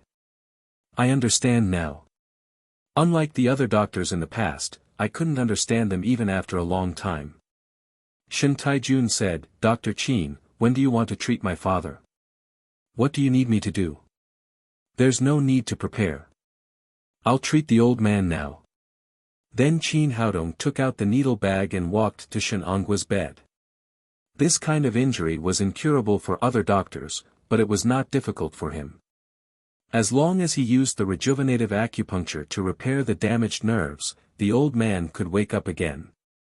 He took out a silver needle and raised his hand to stab the acupoint on the old man's head. Stop! At this moment, there was a loud shout, and then a doctor in a white coat rushed in from outside and shouted angrily at Qin Haodong, What are you doing? Who told you to do this? Do you know how dangerous it is? It's easy to die. I told you to do it. What's wrong? Before Qin Haodong could speak, Mu Bison suddenly became angry. Now Qin Haodong was a life-saving doctor in his eyes, and he was also his future grandson-in-law. How could he allow others to come here and talk nonsense? The man glanced at old Master Mu and said coldly, Who are you? Who are you to make this decision? Old Master Mu cried, because it's my old squad leader lying on the bed, and because we were life and death friends. Who are you? What right do you have to tell me what to do here? Believe it or not, I'll ask someone to throw you out. He had been in the army all his life and had a fiery temper. Seeing that the doctor was so rude, he was immediately angered. General, don't be angry. We're all family. While they were talking, Xiao Weiman hurried in from outside. Seeing that the doctor in the white coat had a conflict with old Master Mu, he hurried forward and explained, General, let me introduce you. This is Director Zhuo Bufan. Director Zhuo has unique research in neurology. He is a scientific and technological talent that has just been introduced from abroad by the Ministry of Health of Wuxia. He returned to the Central Hospital as the deputy director. Today, I invited him to treat old Master Shen. After listening to Xiao Weiman's introduction, Zhuo Bufan's face was full of pride. He did have the right to be proud. He was an expert in internal medicine, especially in neurology. This time, Wuxia gave him a very high treatment, so he returned to Wuxia. For Xiao Weiman's sake, Mu Bison snorted and did not say anything else.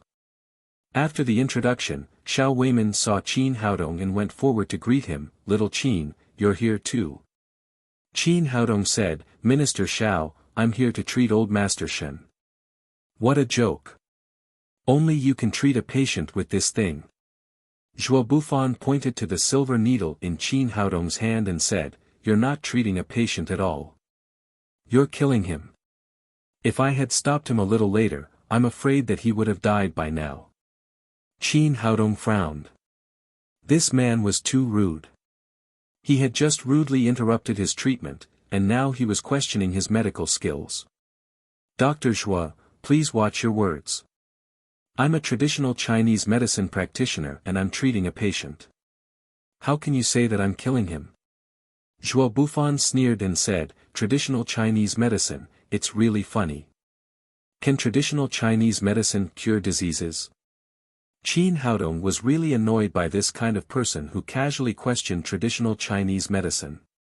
He said coldly, Traditional Chinese medicine is a medical skill that has been passed down in Wuxia for thousands of years. Why can't it cure diseases? Zhuo Bufan said with a disdainful face, Then let me ask you, do you know the structure of the human brain? Do you know how complicated nerves are? Do you know the basic composition of neurons? You don't understand these, do you? Since you don't understand, how dare you treat a severely vegetative patient? Isn't this murder? Qin Haodong said with a sullen face, That's right. I don't understand these things, but do you know yin and yang and the 5 elements? Do you know what acupoints and meridians are? Do you know the importance of qi to the human body? You don't understand either, do you? Traditional Chinese medicine and Western medicine are 2 different medical systems. Why should I understand your things? Seeing that the 2 of them were quarreling again, Xiao Weiman hurriedly came over to mediate, Don't quarrel, you two. We're all here to treat old Master Shen. We have to work together. Out of respect for Xiao Weiman, Qin Haodong did not say anything else. Zhuo Bufan snorted coldly and said, Minister Xiao has already introduced the patient's condition to me on the way, but I still need to see the detailed examination information. Dr. Zhuo, the information is here. Shen Taijun handed a thick stack of documents to Zhuo Bufan. He was now in a desperate state of mind. He felt that the more experts there were to treat his father, the better.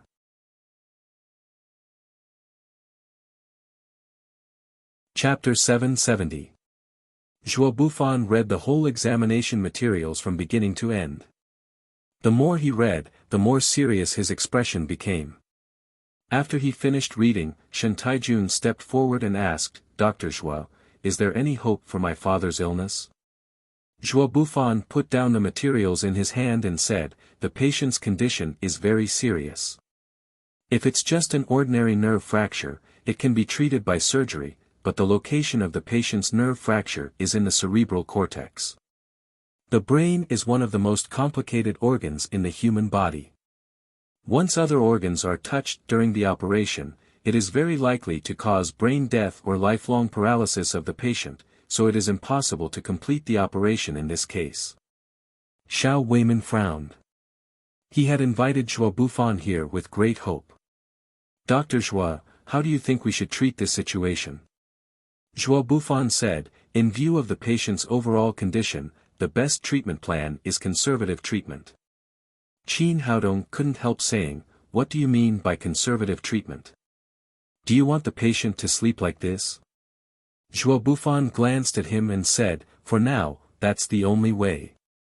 Qin Haodong sneered and said, is this the plan given by an expert like you? What's the difference between having you or not? Of course it's different. Zhuo Bufan said proudly, I'm an expert in neurology. Recently, I've developed a new medicine that can extend the patient's life by at least 3 to 5 years. 3 to 5 years of life extension. Qin Haodong sneered and said, do you mean to let the patient continue to lie in bed like this for another 3 to 5 years? Zhuo Bufan said, I can responsibly say that this is the best treatment plan in the world. Life is precious. Although he's in a vegetative state, it's better than death. You're wrong. This is the best treatment plan of your Western medicine. It doesn't represent our traditional Chinese medicine. Zhuo Bufan said with a cold face, what do you mean? Don't tell me you have a better treatment plan. Qin Haodong said calmly, if it weren't for your trouble just now, the old man would have stood up by now. What a joke. What a joke. Zhuo Bufan's face was full of disdain. I've long heard that traditional Chinese medicine is a trick to deceive people. I've seen it today. I'm afraid that even God can't do anything to a person who has been in a vegetative state for 5 years. You can wake him up. If this isn't a lie, then what is? Seeing that the two of them were arguing again, Xiao Weimin hurried forward and said, Dr. Zhuo, Dr. Qin's medical skills are very good. He is known as the medical sage in Wuxia. At this time, he was very regretful. If he had known that Qin Haodong was here, he would not have brought Zhuo Bufan here. Both of them were very good doctors, but the conflict between Chinese and Western concepts was too strong. Zhuo Bufan sneered and said, medical sage. Our Western medicine is so developed, but no one dares to call himself a medical sage. This kind of sensationalism can only be done by traditional Chinese medicine practitioners to deceive the ignorant people. Qin Haodong didn't want to argue with such a person. He turned to look at Shen Taijun and said, Uncle Shen, if you believe in traditional Chinese medicine, I'll treat the old man. If you don't, I'll leave now. Mu Bison shouted, of course I believe you. My old man's life was saved by little Qin. I believe he can also save the old squad leader. Zhuo Bufan said, I don't agree with the random treatment of traditional Chinese medicine. It can only aggravate the patient's condition. It may directly lead to death.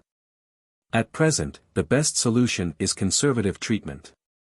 Qin Haodong pointed at him and said, your so-called conservative treatment is to let the old general, who once dominated the battlefield, lie in bed forever. This is not a treatment for him at all, but a kind of torture. Your so-called treatment can only prolong this torture for another 3 to 5 years. What's the point? After that, without waiting for Zhuo Bufan to refute, he turned to look at Shen Taijun. After all, he was the patient's family member, and the final decision was in his hands. Zhuo Bufan said, Mr. Shen, I hope you can consider it carefully. This kind of irresponsible treatment will only aggravate the patient's condition. Faced with this dilemma, Shen Taijun hesitated for a long time. Finally, he raised his head and said, I know my father's character. It's not his choice to live without purpose. Lying in bed like this is really a kind of torture for him.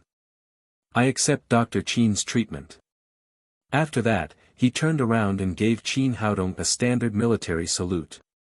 Dr. Qin, please take care of my father. Nonsense. It's nonsense. Zhuo Bufan turned around in annoyance and said to Xiao Weiman, Minister Xiao, I think you should stand up and stop this farce. Xiao Weiman was also quite dissatisfied with Zhuo Bufan's arrogance and stubbornness. He said, Dr. Zhuo, this is not a farce. Chinese medicine can also cure diseases. Well, although Zhuo Bufan was arrogant, he did not dare to offend Xiao Weiman's authority. After thinking for a moment, he turned to Qin Haodong and said, Since you've decided to treat him, how about we make a bet? Qin Haodong said, Okay, what do you want to bet? If you fail this time, you have to publicly apologize to all the people of Wuxia, cancel your title of medical sage, and admit that Chinese medicine is a trick. Qin Haodong looked at Zhuo Bufan with burning eyes and said coldly, Dr. Zhuo, I think there's one thing you need to understand.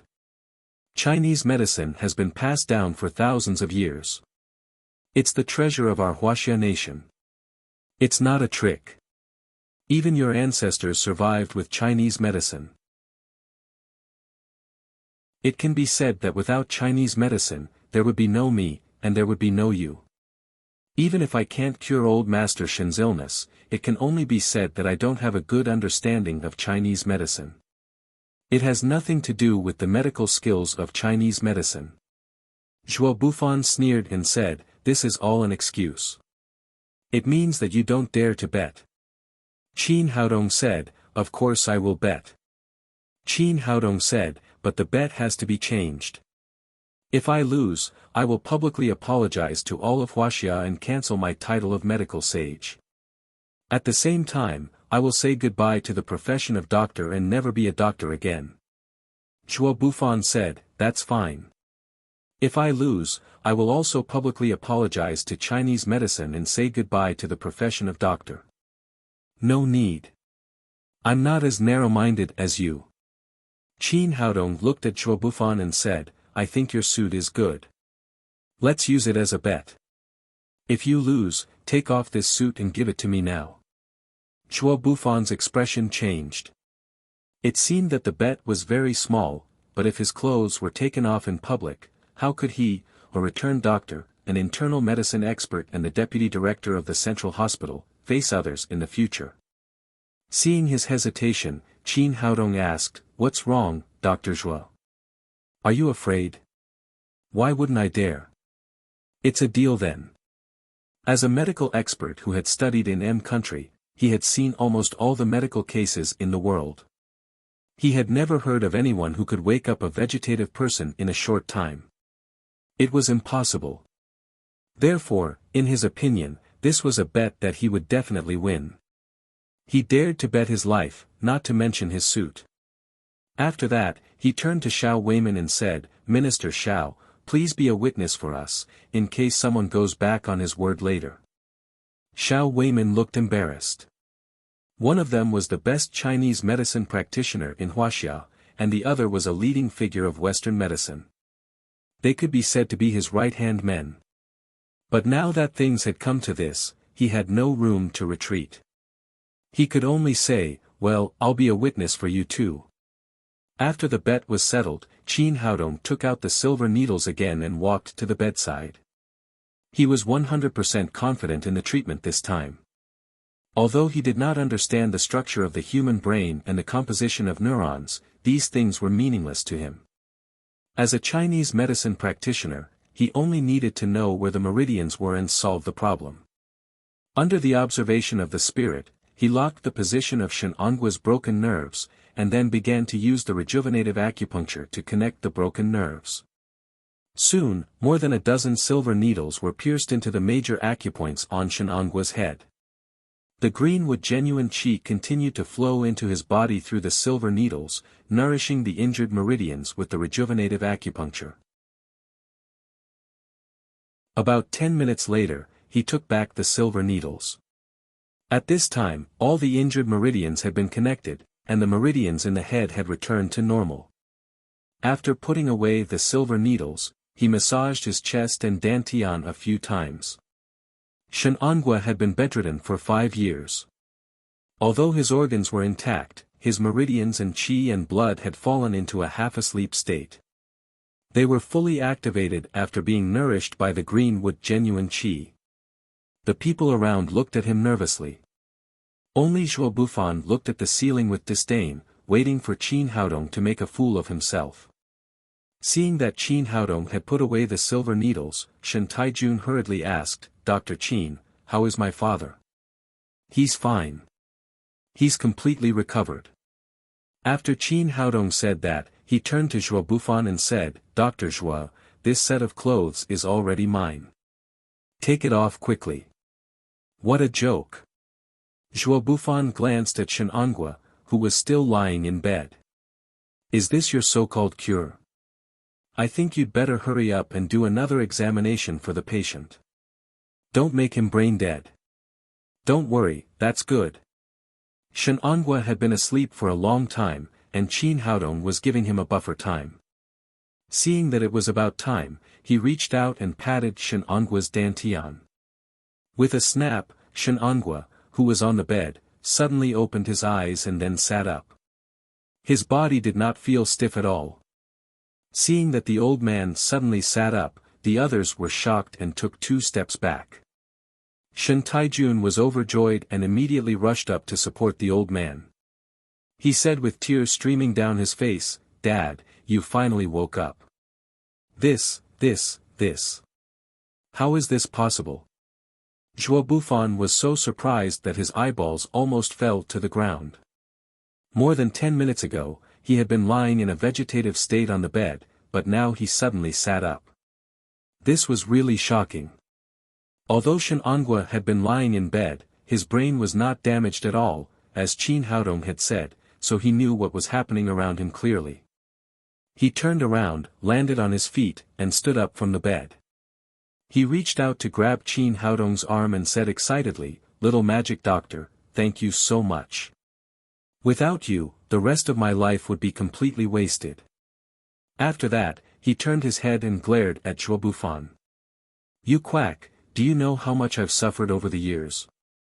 This kind of life where I can't move is more painful than death. You actually want me to live for another 3 to 5 years. Aren't you cheating me?" He had just heard Zhuo Bufan's treatment plan, but unfortunately, he couldn't move at that time. Otherwise, he would have jumped up and fought with this guy. At this point, Zhuo Bufan couldn't believe everything in front of him.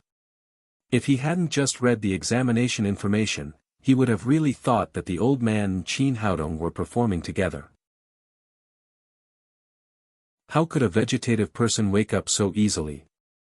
Qin Haodong looked at him and said, "Dr. Zhuo, if you have nothing to say, can you take off my clothes now?"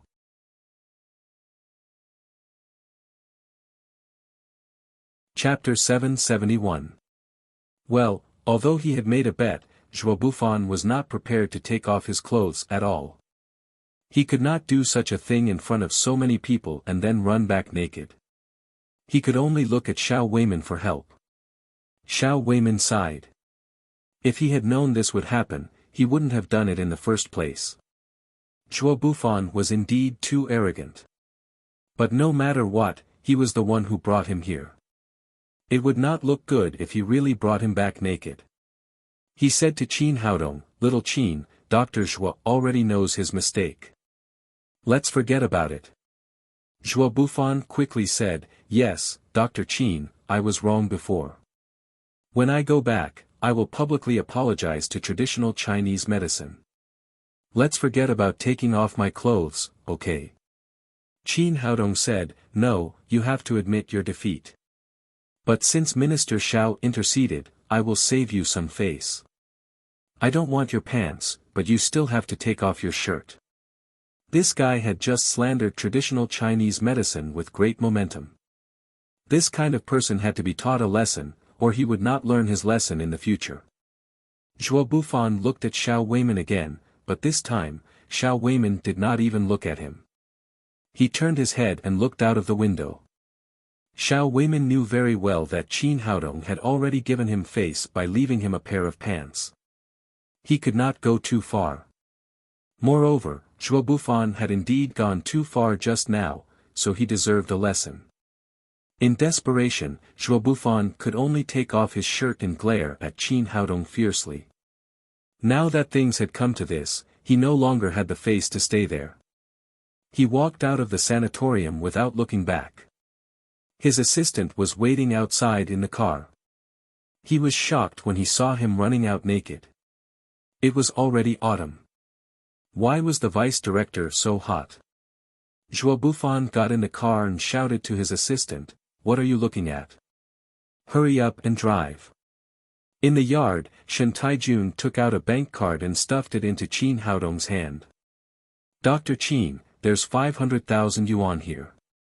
Thank you for saving our old master." They were a military and political family and had a great influence in the political circle, but they were not very rich financially. 500,000 yuan was all his savings. Qin Haodong shook his head and pushed the card back to him. "Our stable environment today is all thanks to the old master's hard work. I don't need to charge him for treating the old master." This, seeing that Qin Haodong insisted, Shen Taijun looked at Mu Bison awkwardly. Mu Bison said, "It doesn't matter if little Qin doesn't want it.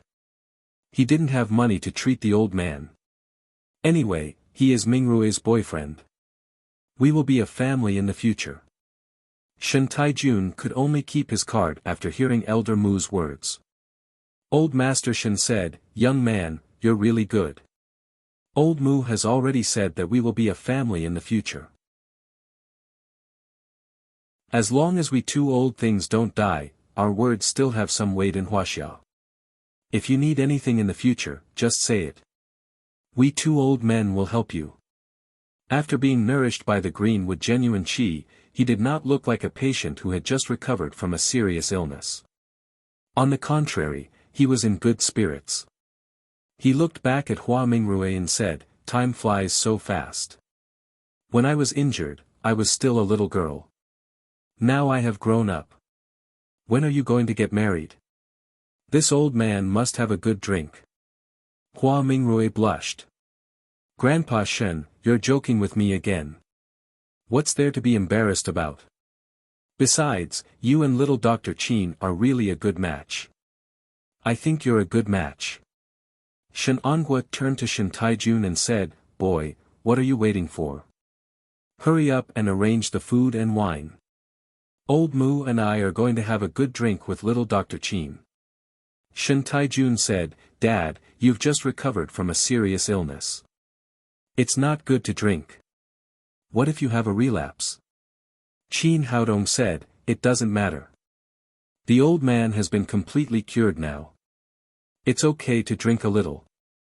The meridians he had reconnected with the greenwood genuine qi were even tougher than before. There was no possibility of a relapse. After a few drinks with the two old men, he returned to the Tang sect. The next day, he accompanied Su Hui to the clinic of traditional Chinese medicine. At 9:00 in the morning, he had just seen a patient when the cell phone in his pocket rang. It was Xiao Weiman. The two of them had just met yesterday, and now they were calling again. There must be something going on. He walked into the massage room with his cell phone. As soon as he pressed the answer button, he heard Xiao Weiman saying in a hurry, "Little Qin, where are you now?" Qin Haodong said, "I'm at the Huidong Clinic of Traditional Chinese Medicine. Wait for me there. I have something urgent to talk to you about." Xiao Weiman hung up the phone in a hurry. Qin Haodong put away his cell phone, but he was confused. What on earth could make a minister so anxious? 6 or 7 minutes later, Xiao Weiman hurried in from outside. Qin Haodong let him into the massage room and closed the door. "Minister Xiao, what's the matter?" "Little Qin, something big happened." Xiao Weiman took a breath and said, "I just received a report from the Department of Sanity of Yindian Province. There are a few very special cases there." Qin Haodong said, "It's normal for people to get sick, and it's normal for some difficult and complicated diseases. It's not a big deal, is it? It's not that simple." Xiao Weiman said with a heavy face. In the border between Yindian Province and Myanmar, there was a small village called Oxhorn Village. There were not many people in the village, about 200 or 300 families. Behind the village was a big mountain called Savage Mountain. Many villagers in the village made a living by hunting. Just 4 days ago, a villager named Nyo Erwa suddenly fell ill after coming back from hunting in the mountains. He had a high fever and his whole body was convulsing. His family sent him to the county hospital. The hospital diagnosed it as a common cold and fever. After 2 injections, he was allowed to go back to the village to recuperate. After Nyo Erwa returned home, the high fever really subsided, but he was still in a coma. 3 days later, he suddenly woke up, but he seemed to have changed into a different person. His hands and feet were stiff when he walked, just like a zombie in a movie. He had lost his mind and did not know anyone. He was extremely bloodthirsty and bit anyone he saw. Several villagers were bitten by him in succession. More than a dozen young and strong men gathered in the village to subdue him, but this guy was very strong after he went crazy. He bit a few more villagers in succession before he was tied up. But as soon as he was subdued, the injured villagers began to have fever and convulsions again, which was exactly the same as his previous symptoms. Qin Haodong's expression changed. This means that his disease is contagious. It looks like Resident Evil in the movie. Xiao Weimin said with a heavy expression, "It's true." The locals also thought of this and reported the matter to the county government. The county government did not dare to delay and immediately reported it to the higher-ups. Finally, it was reported to the Yindian provincial government. The Yunnan provincial government asked the Department of Sanity to organize an expert group to come to Oxhorn village and conduct a blood test on the injured villagers and Lu Erwa. In the end, they found that there was an extremely rare virus in their blood. It can be confirmed that Nyo Erwa and the other villagers' diseases were caused by this virus. Qin Haodong asked, "Is there any effective medicine for this virus?" Xiao Weimin shook his head. If there is, the Department of Sanity of Yindian province would not have reported it. This kind of virus is a newly discovered type. It has never been seen before. There is no preventive vaccine or effective treatment. The only good thing is that this virus is transmitted through blood, so there is not much pressure to prevent it. Qin Haodong frowned and said, "Minister Xiao, it doesn't seem to be as simple as you think. You forgot how Nyo Erwa got infected with this virus. If we don't find the root cause, we can't completely prevent it. Other people may also be infected." Xiao Weimin slapped his thigh and said, "I really forgot about this. Now all the prevention and control work is focused on Nyo Erwa and the infected villagers. I forgot that there is a hidden source of infection." Qin Haodong asked, "How is Nyo Erwa now? Has he returned to normal? Can you tell me how he was infected with this virus?" Xiao Weimin said, "Not yet. Nyo Erwa has always been in that kind of zombie state and has no consciousness at all. I'll call them later and ask them to do a detailed medical examination for Nyo Erwa again. We must find the source of the virus." Qin Haodong said, "Minister Xiao, do you need me to do anything for you?" Xiao Weimin said, "The experts of the Ministry of Health have consulted the World Medical Association about this virus. It is indeed a newly discovered virus and there is no way to prevent or treat it. This virus is really terrible.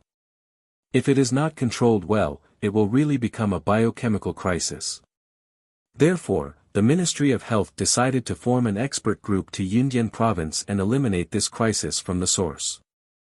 The members of the expert group include experts from the Institute of Traditional Chinese Medicine, Western Medicine, Biochemistry Research Institute, and researchers from the Biological Research Center. I hope that everyone can work together to eliminate this new virus." Qin Haodong nodded. The Ministry of Health's emergency response was undoubtedly correct and appropriate. Xiao Weimin said, "Little Qin, I chose you and Mr. Sun Fengqing from the Medicine King Clinic. Zhuo Bufan will lead the team of Western medicine and he will be the leader of the expert group this time. I know that Zhuo Bufan is arrogant and he didn't have a good time with you yesterday, but I hope that you can focus on the overall situation and complete this task well. Qin Haodong said, Minister Xiao, don't worry. I know what's important. Xiao Weimin nodded with satisfaction and said, that's good. I originally wanted you to lead the team this time, but considering that Western medicine is better at viruses, I let Zhuo Bufan lead the team. Qin Haodong said, Minister Xiao, it doesn't matter who leads the team, as long as we can eliminate this crisis. As a doctor, he had just felt the seriousness of the virus this time. If it was not controlled well and the virus was allowed to spread, it would endanger the entire human world. Xiao Weimin said, the expert group will set off tonight. You should get ready. In principle, you can bring an assistant. Qin Haodong said in surprise, Minister Xiao, the situation over there is already very critical. Why don't you set off immediately? Why do we have to wait until night? Xiao Weimin sighed and said, I'm also anxious, but this time the expert group will bring a lot of medical equipment with them. We need a special plane. The Ministry of Health doesn't have a plane, so we have to communicate with the aviation department. They said that there will only be a free plane at night. Qin Haodong said, Minister Xiao, I happen to have a private plane. I can use it for emergencies. Really? That's great. Little Qin, you've helped me a lot. Xiao Weimin was overjoyed. I'll inform the members of the expert group immediately and ask them to gather at the airport. When everyone is here, we'll take off immediately. Qin Haodong said, Minister Xiao, you're welcome. It's my duty to do something for the country. I'll ask someone to send the information of the plane to your mobile phone right away. I'll also rush to the airport now. You're tuning into the Han Li's Wuxia Chronicles YouTube channel. We're so grateful for your support, and don't forget to subscribe to join us on this incredible journey through captivating stories. Your generosity through donations truly makes a world of difference, as it's the primary source of revenue that allows me to expand and enhance this channel for you. Thank you from the bottom of my heart for being a part of this adventure.